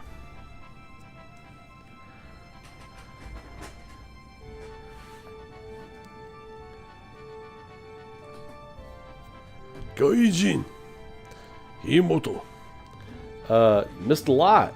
The first episode of COFFMANITE Tuesday night.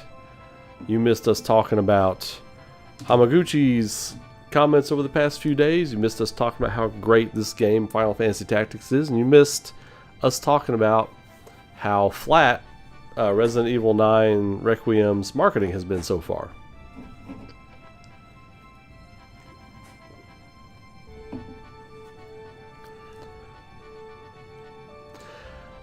Final Fantasy Tactics, the Zodiac signs, I think it just, you can get power boosts at certain times of the year during your, you can't see it because of my stuff here. Let me do this real quick. So it's 10th of Taurus right now. So if I've got anybody in my party who's, this is their birthday, they can be slightly stronger that time of the year. I don't think other than that it has much to do with anything, I don't believe.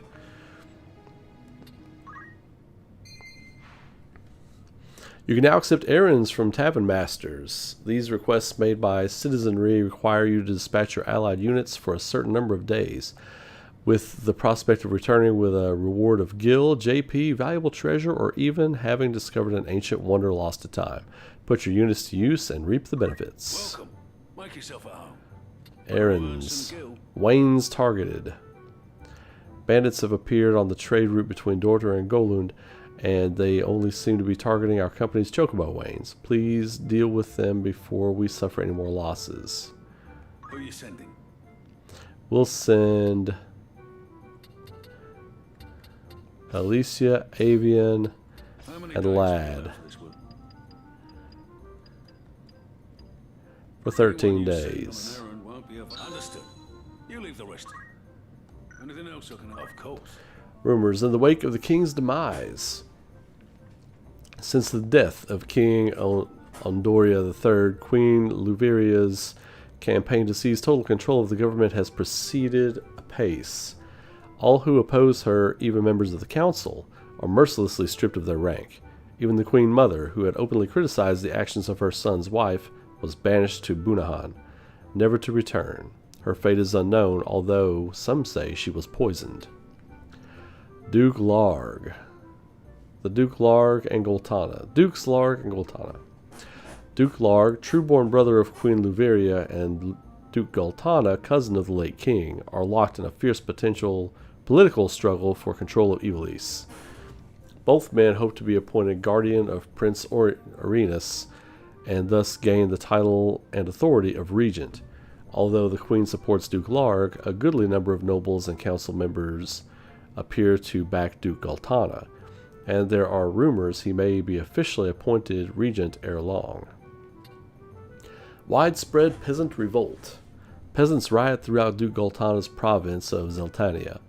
This sudden outbreak of civil unrest stems from the unanticipated loss of crops due to last year's drought, coupled with the burden of taxes that have been steadily rising since the end of the 50 Years' War. A group of former knights calling itself the Order of the Ebon Eye, I don't think I remember that, appears to be fomenting the violence, even as Baron Grimm's Black Ram Knights struggle to contain it. Need anything else? Isn't Wheagraff a member of the Black Ram Knights now? I think he is in the story. Come back soon then. Greetings. How might I help you? You're in safe hands with me.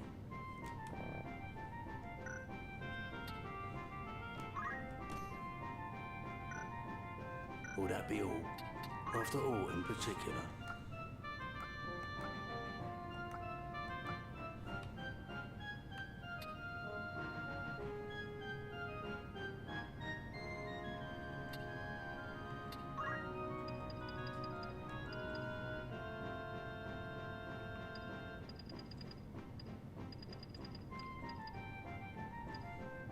Are you happy to make? Thank you very much.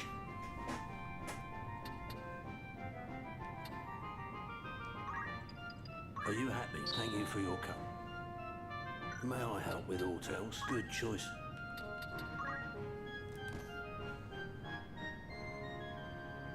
This is your grand total, most apt.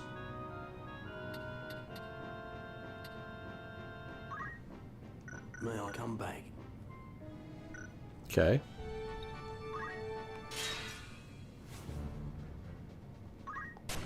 We'll fight for now.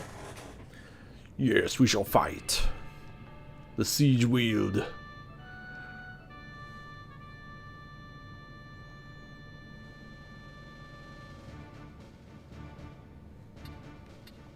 I will go. Very well. Ready for battle.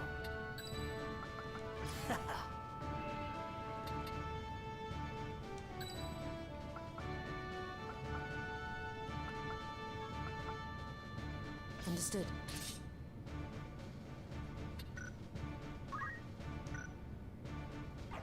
Let's go with these four.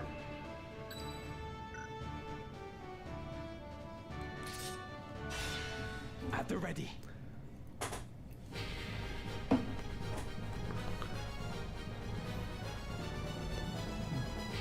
No, I've not gotten to Cloud yet. You have to get through Gog Machine City. You have to have Mustadio, and you have to have the first Zodiac Stone.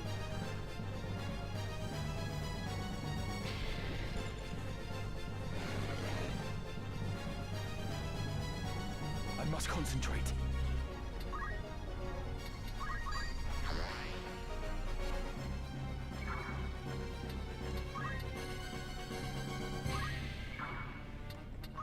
Let them come to me while my guys all focus.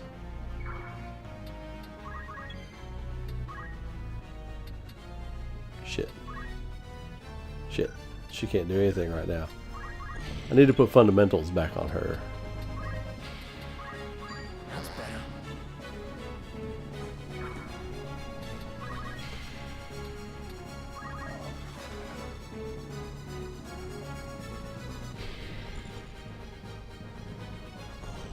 I think Cody Christian voices him, because I know Brianna White voices Aerith in this.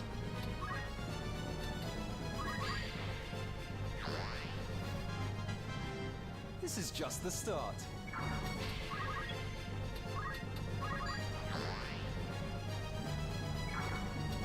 My turn.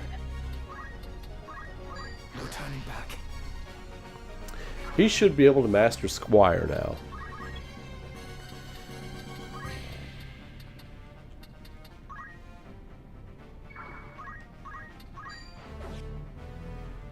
Damn it.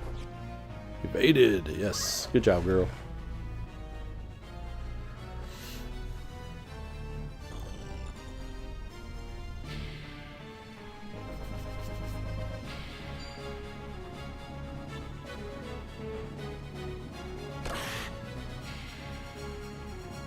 The battle is ours.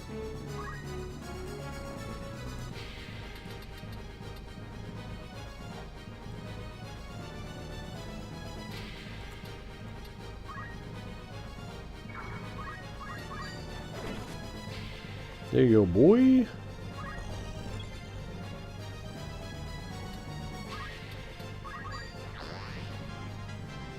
Gotta push on now. I must concentrate. Down with you. Goodbye. Must grow strong. What's the plan?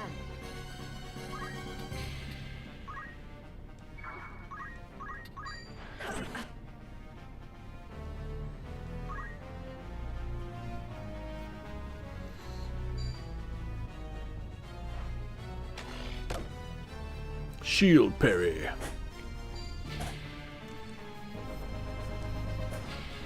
Can she do it again? She cannot. Okay. Okay, just checking. Just checking.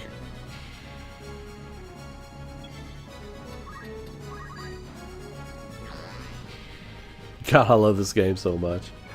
I'm so glad it's on modern consoles now.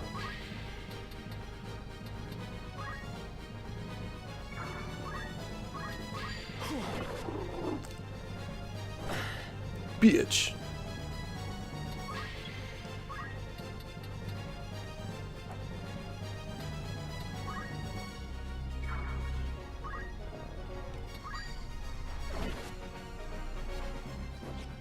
Doink. Leave this to me. Dead meat. Dead mate. You're dead mate, buddy. I'll just sit back here and keep focusing. I just want to focus. This guy's like, I got no shot.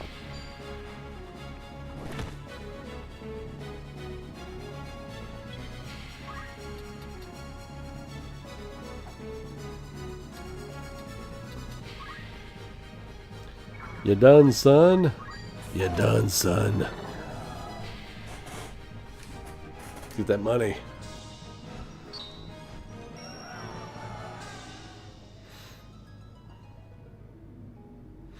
Okay.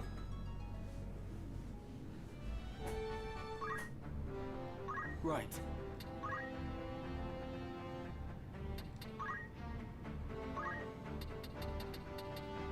Steel, there it is.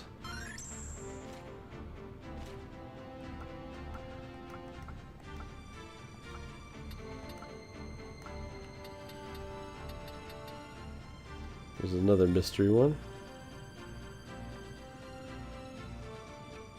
This is a special ability that can only be learned when an enemy unit uses it on one of it. Oh, isn't this Ultima? This is Ultima. I think this is Ultima. Not sure.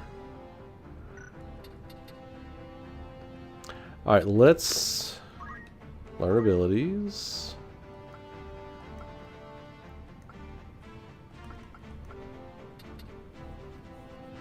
He is a level 6 knight right now. We'll leave that, but we're going to change his job to monk. Right then.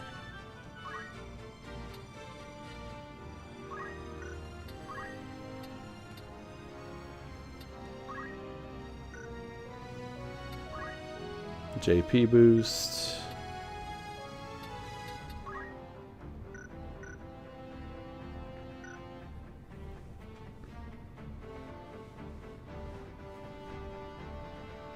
Yeah, I'm gonna play Silent Hill F eventually. Alright, Eldred, what do you got? Job. Level 6 knight. Man, he's got a shit ton of job points. Let's see.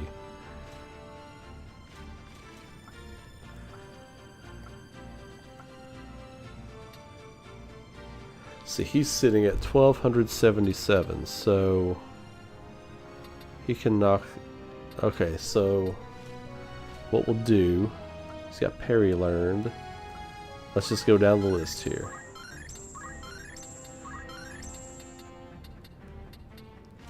Knight's an expensive one to learn, so is Black Mage. So we will go change job. I understand. Oh, that's not what I wanted to do.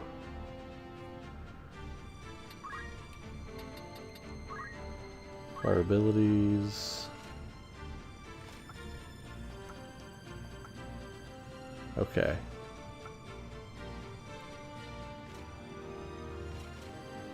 Chemist. 580 job points as a chemist. Auto potion. There we go. You know, we'll rock him as a monk for a while. Why not?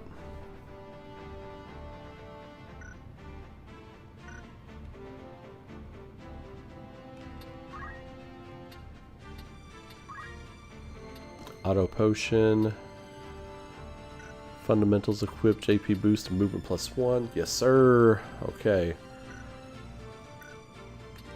Very well. So he's got metal. Let's see. Time for some auto potion. Start blowing this game wide open now. Confirm.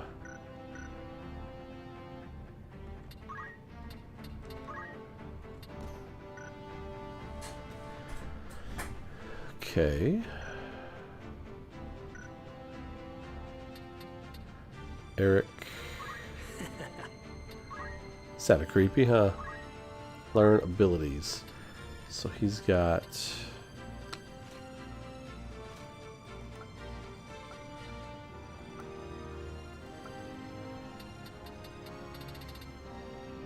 Let's get some of these El Cheapos out of the way here.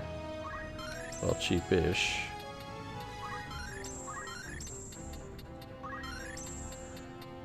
Okay. He's still got a ways to go, though. That's fine.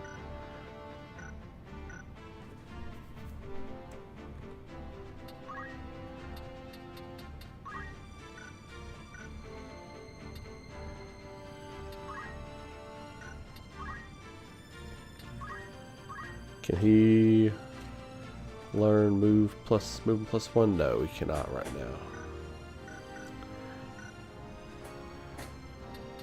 Thomason. What do we got?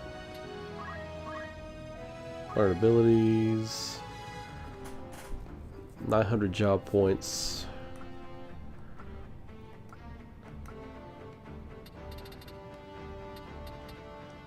Let's go ahead and rend intangibles. Okay.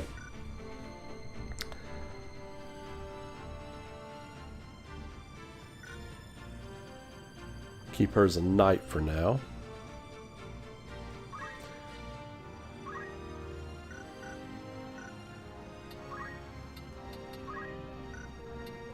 Items, JP boost. She needs fundamentals. There we go. That was where I messed up with her earlier.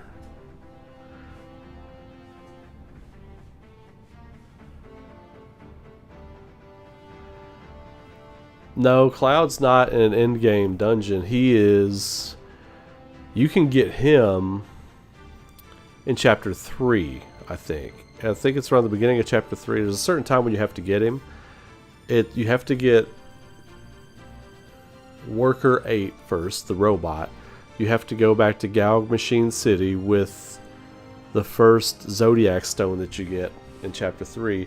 It awakens the robot. The robot wakes up, and then something happens, like a portal opens and Cloud comes through it, and then you have to go find Cloud.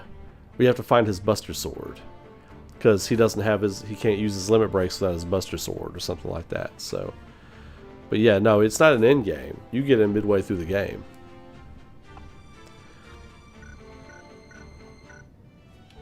Math child. Greetings. How might I help you? Who needs outfitting?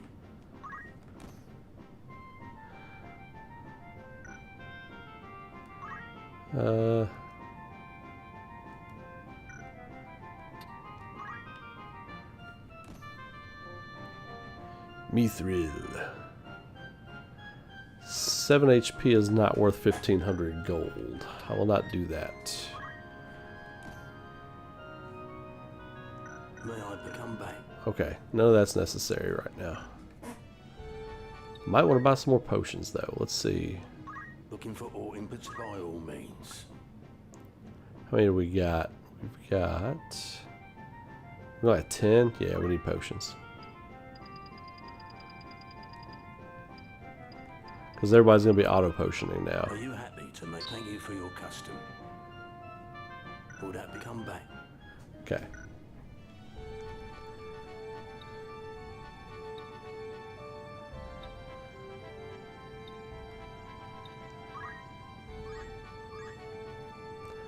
Oh, I don't have to do that, do I? I can just... I forgot about that.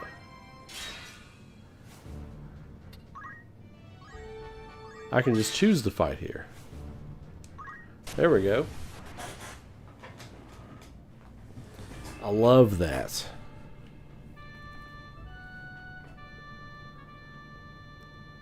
Dun, dun, dun, dun, dun. Oh, we got one of those big ox motherfuckers here.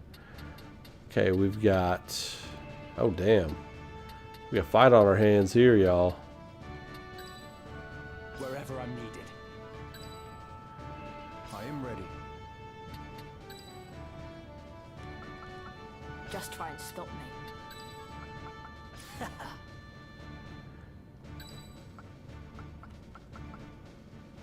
Good.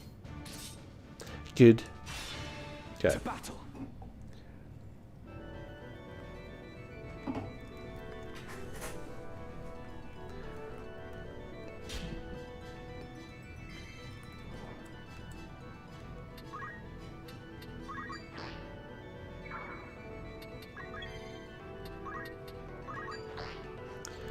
Monks using focus repeatedly. I don't know if they balanced it in this game, but in the old game, you can just like one-shot people by the time they get to you.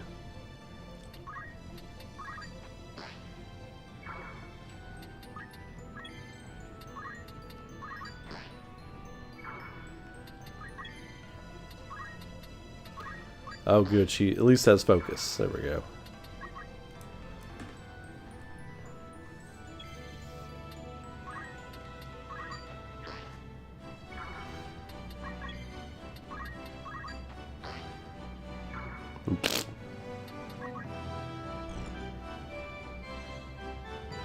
Ah, you will be first to die.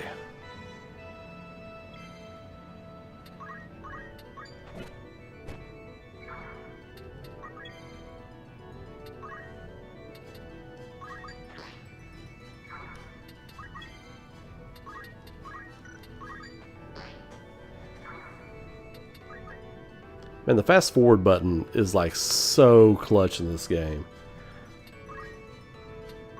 Don't have any martial arts moves yet. Keep focusing.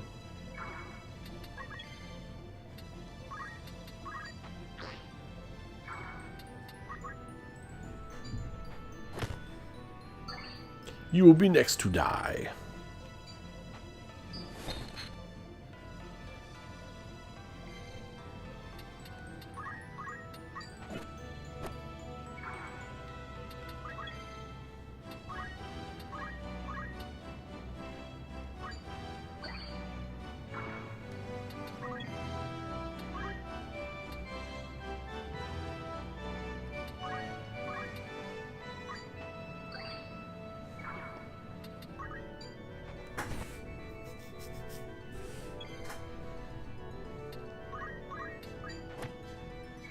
Death.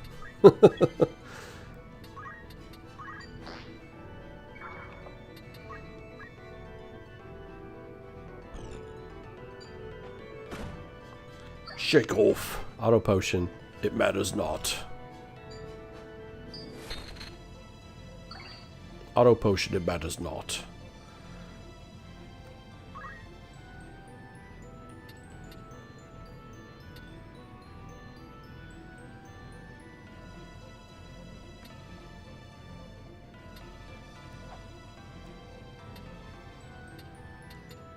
I'm gonna stay right here.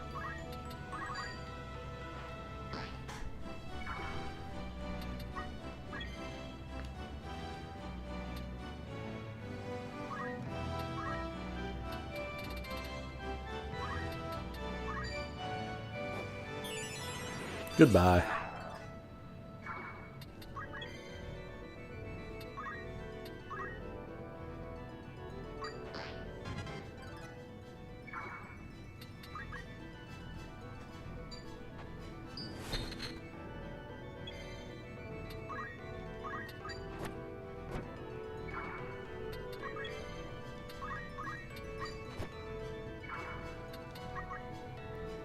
He's like, I'm out of here.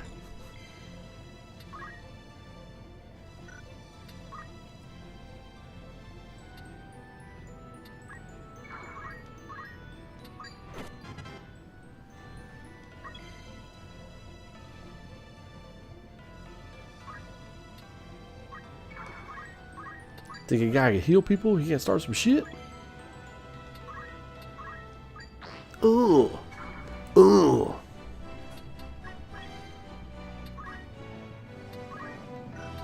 Whoa, no.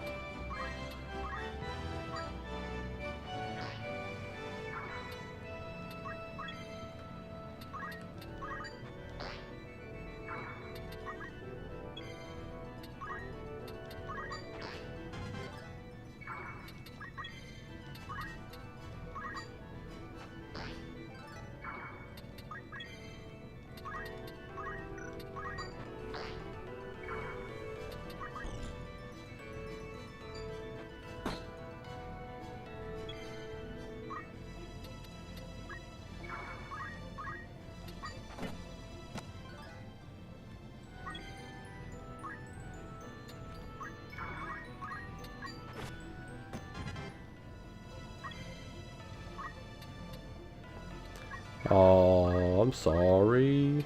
I have to kill you now. 144. Holy shit.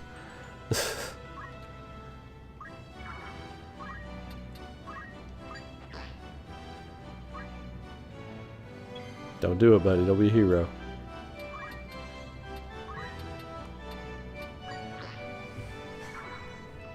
Don't be a hero, man.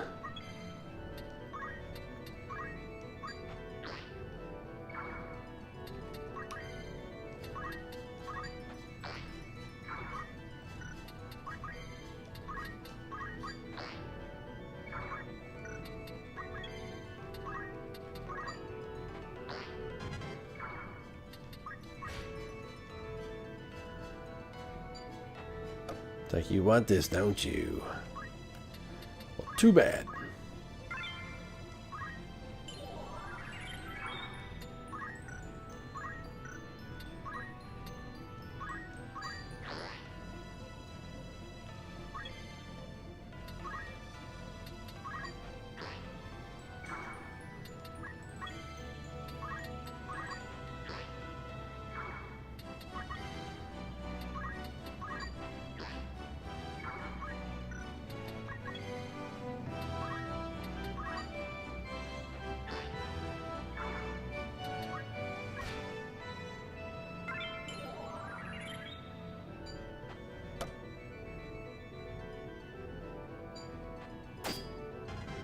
That's fine.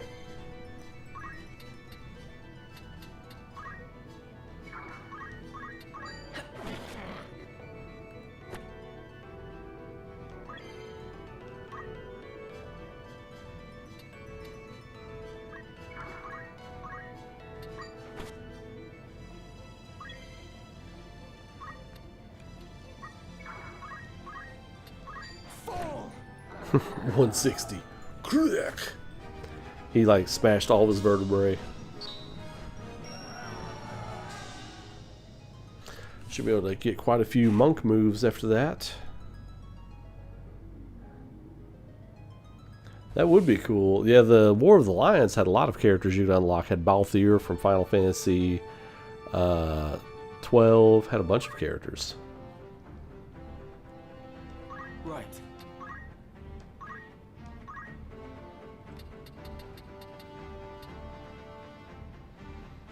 Chakra.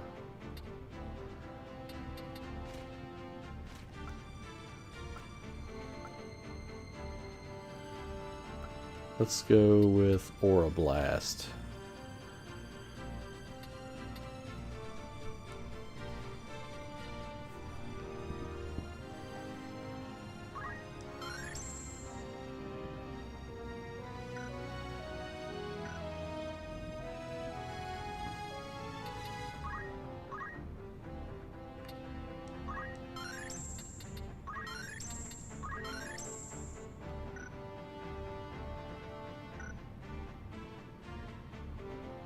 Okay.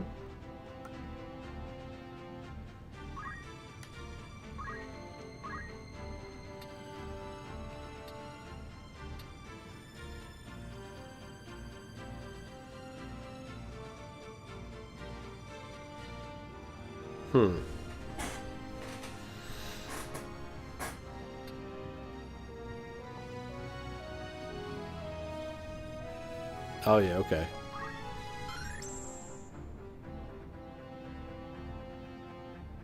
That's a good one to have.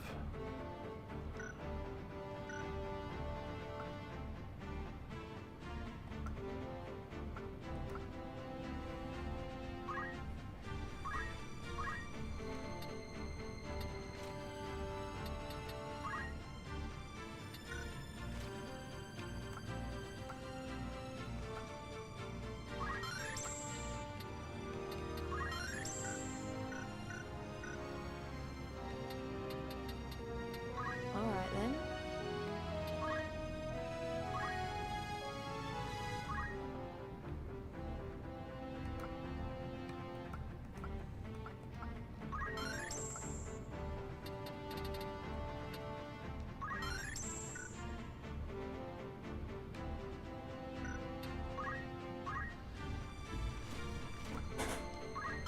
You can do the auto potion now, girl.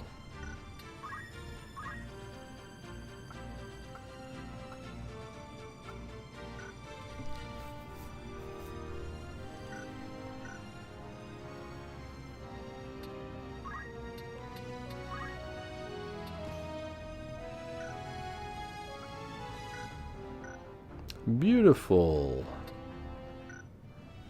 Okay.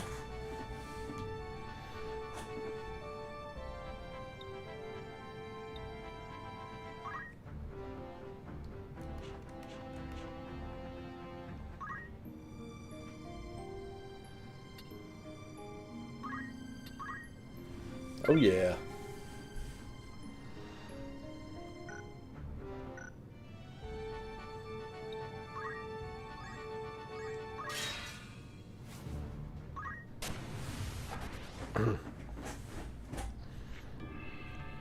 What an upgrade.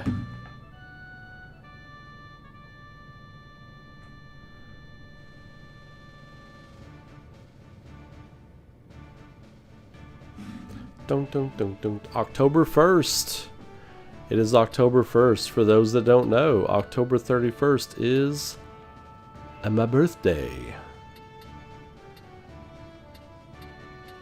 My Halloween, baby. I am ready. Ready as ever. Just try and stop me.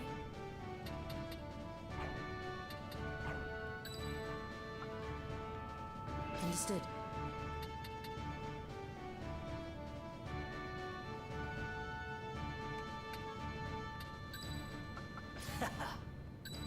My turn, is it?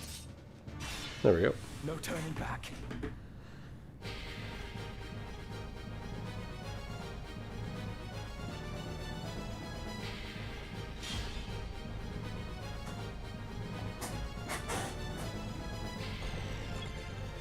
Okay.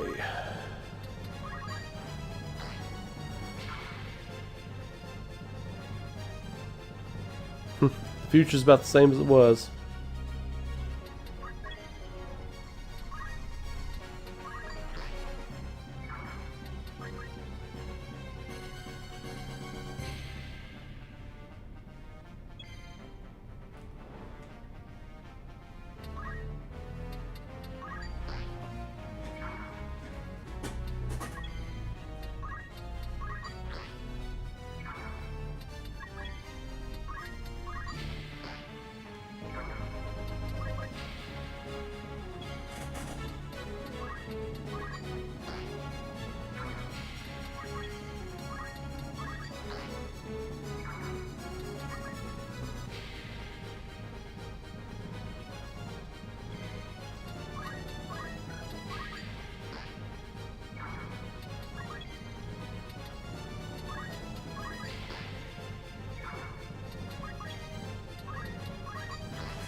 Oh, you messed up, my friend.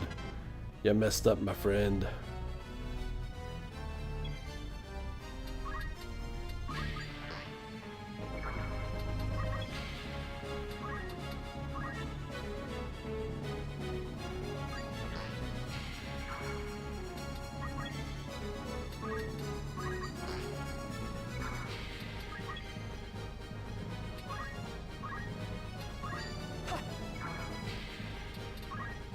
Whoops.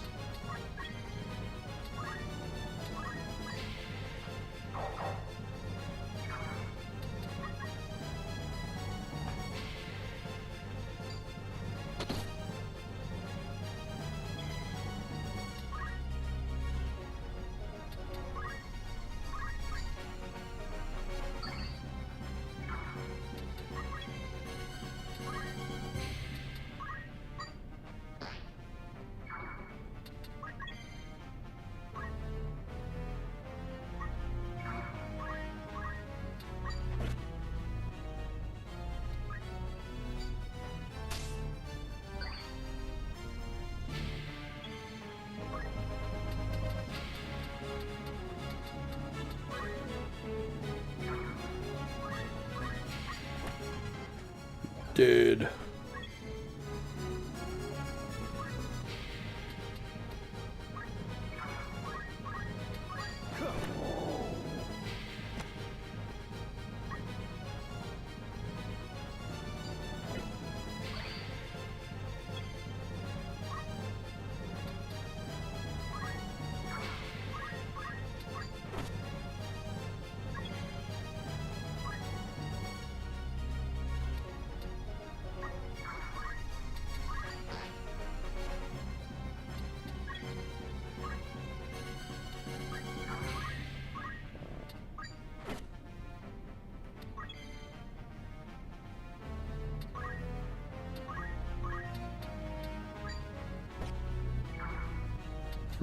How you gonna dodge a phantom blast?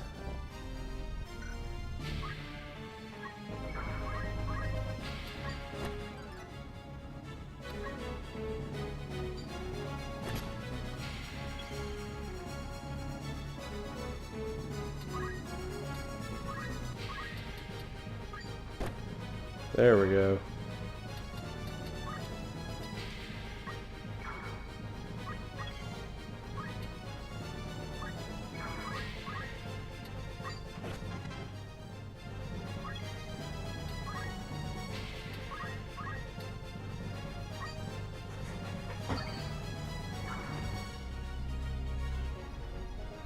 Yes, if you lose the characters, like they crystallize, then they're done for the game. You don't get them back.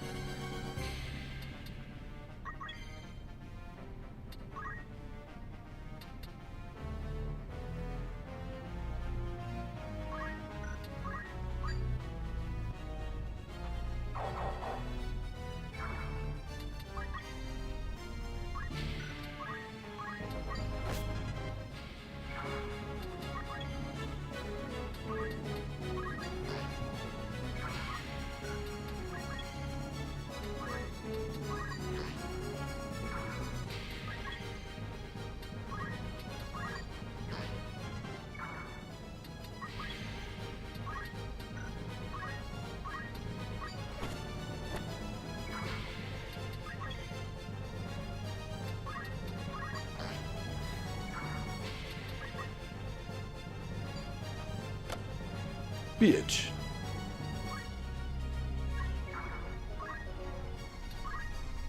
Oh, that's not what I wanted to do. Crap.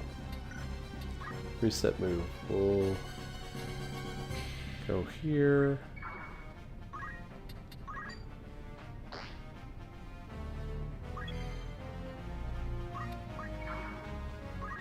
Martial arts chakra. There we go.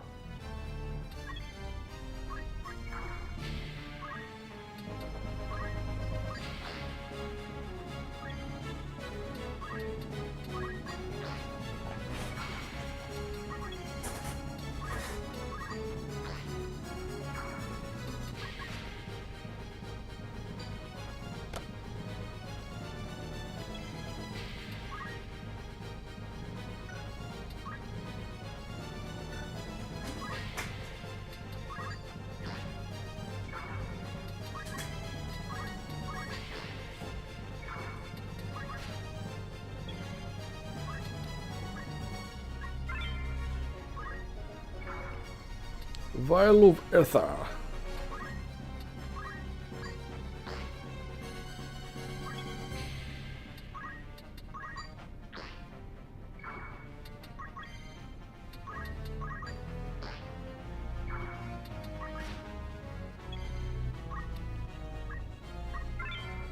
Mithril shield. Okay.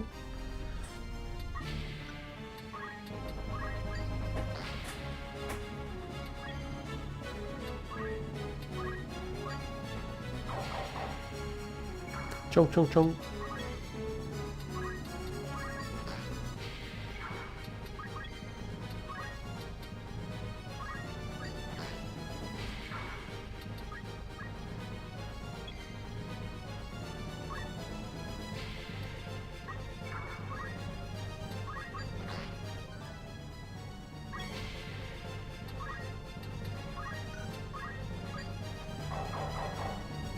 Chong chong chong chong.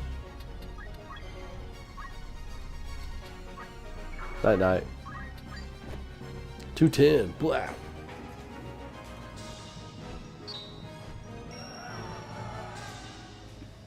Great.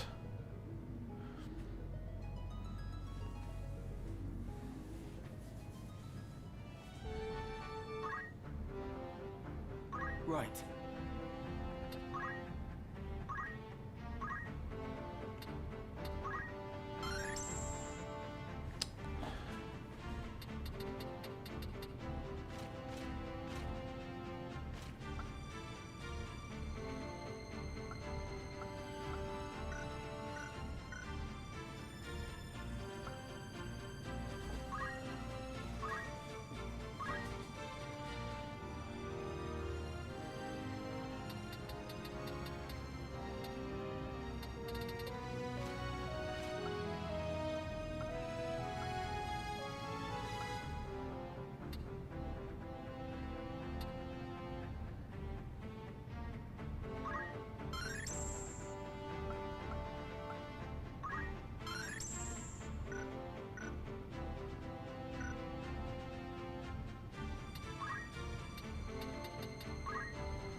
What is it?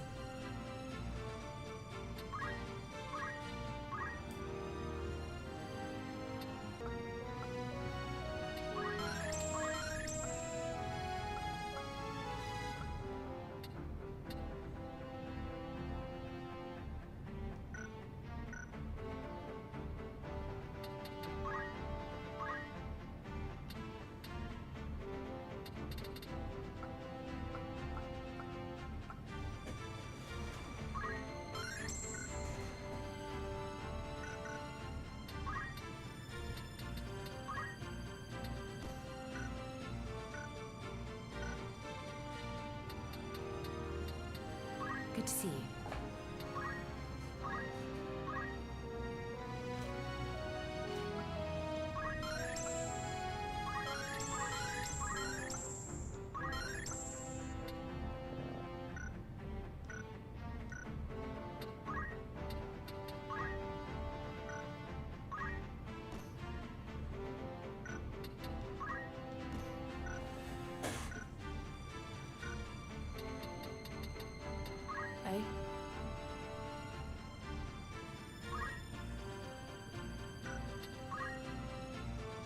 Okay, let's see. This is based off of the PS1 version.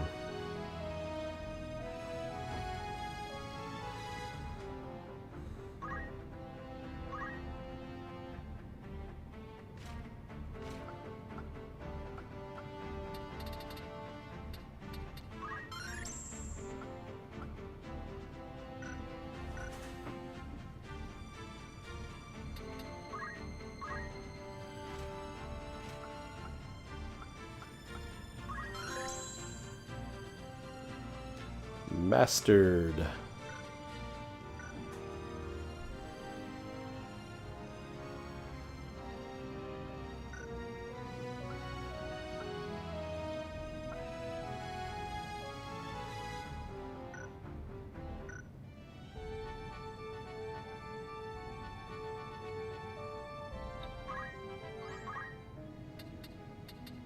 Welcome. Take as long as you need. By all means. Will that be all? Who needs outfitting?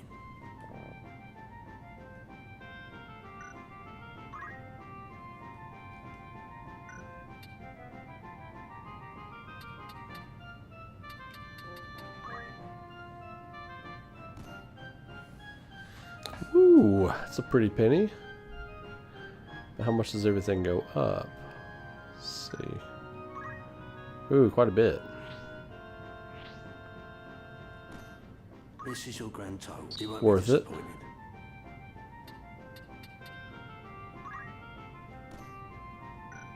Not May worth I it. help with all tales? After all, in particular.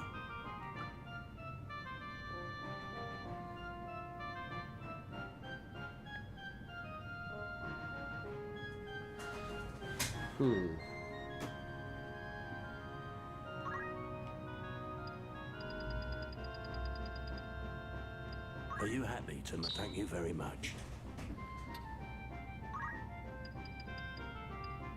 Are you happy to? Many thanks. May I away? Okay.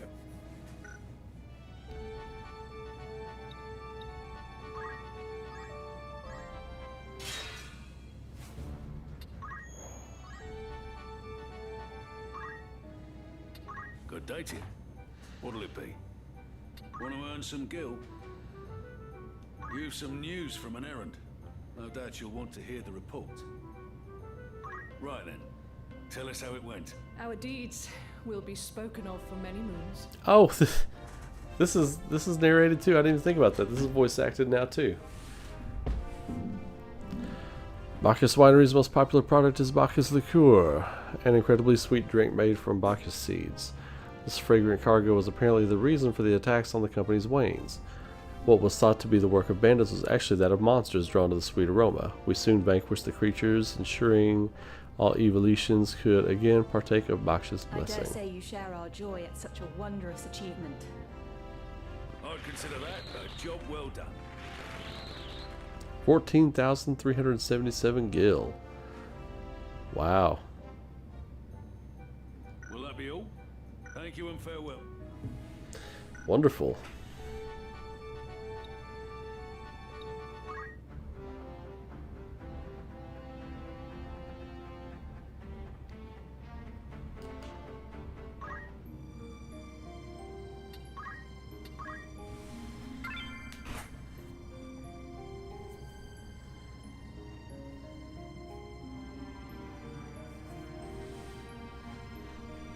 Oh yeah, man.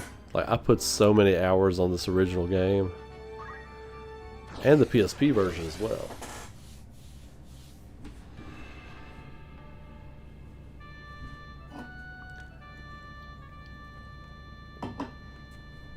Oh, I forgot about this. You gotta save the chocobo here. Very well.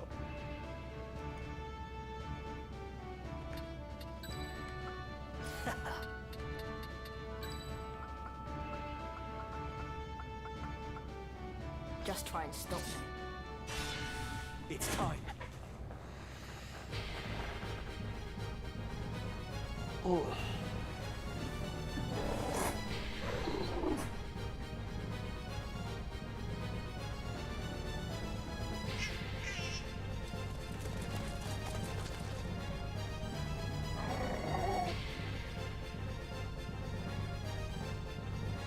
seldom seen a chocobo so deep in the woods. An adult-pated bird to wander in this goblin-ridden place.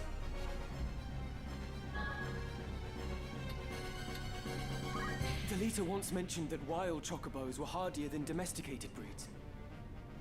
Perhaps we could use it. You intend to save the creature?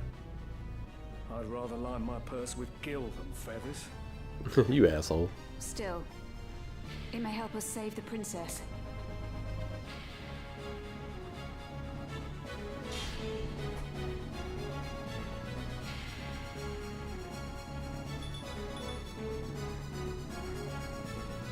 Right then. Right then.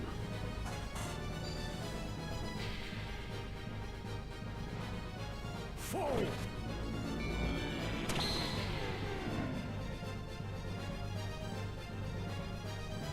Might.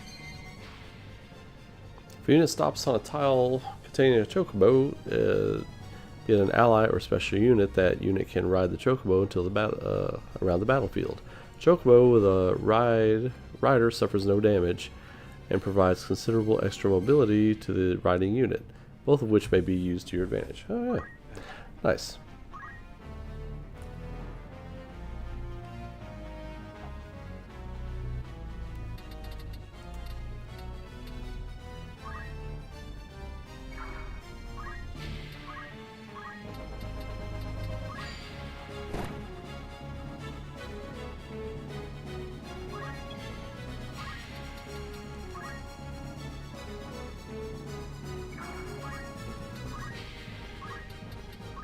Killing blow.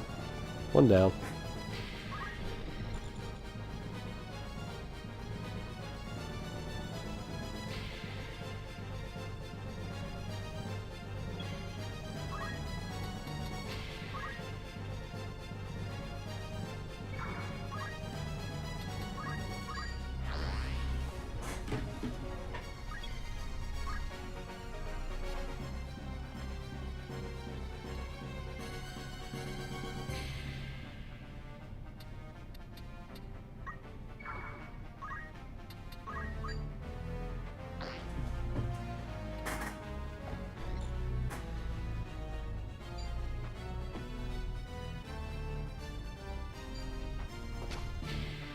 Miss.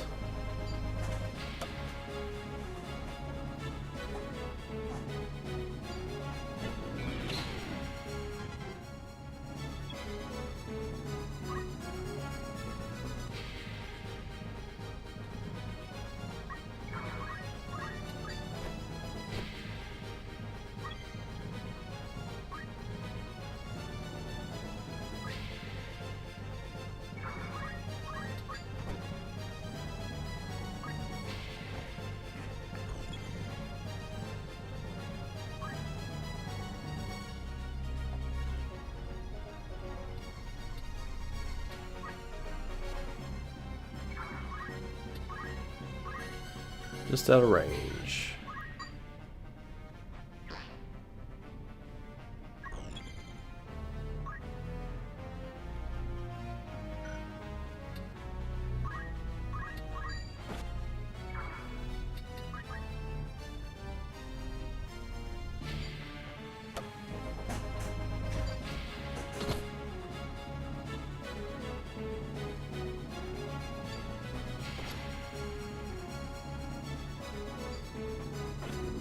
Gafgarian stealing the kill.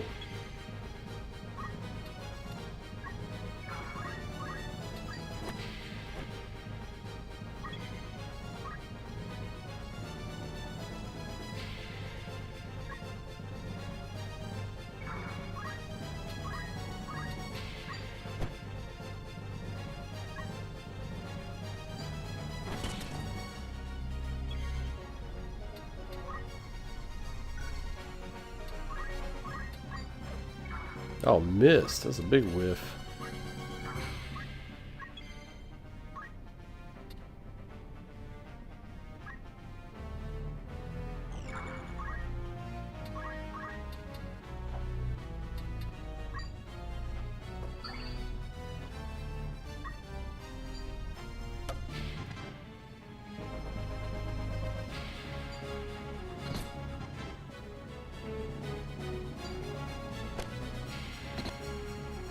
Coming to steal another kill.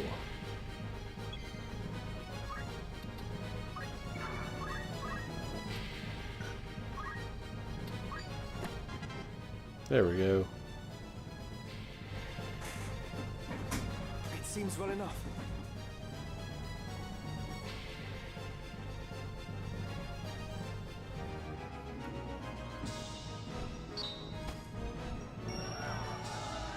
Eldred.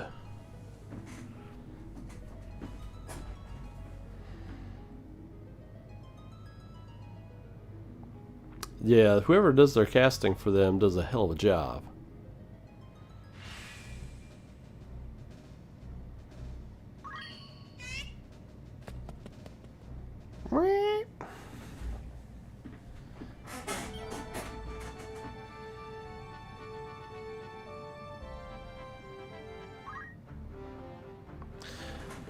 Alright, fam. That's going to do it for me for the night. I've got to get to work on some production stuff. I got to work on a few things, some animation stuff, do some sound design stuff. So, thanks for hanging out with me tonight.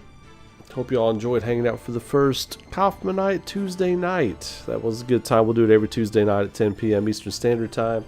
Appreciate you being here. If you have not already, throw a like on the video, subscribe to the channel, all that kind of good stuff. Consider becoming a member. All those wonderful and amazing things. Also, hit up the Discord there. Y'all know what we do over there.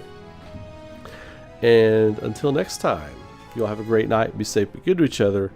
Keep rocking. And I will see you all in the next video. You all take care.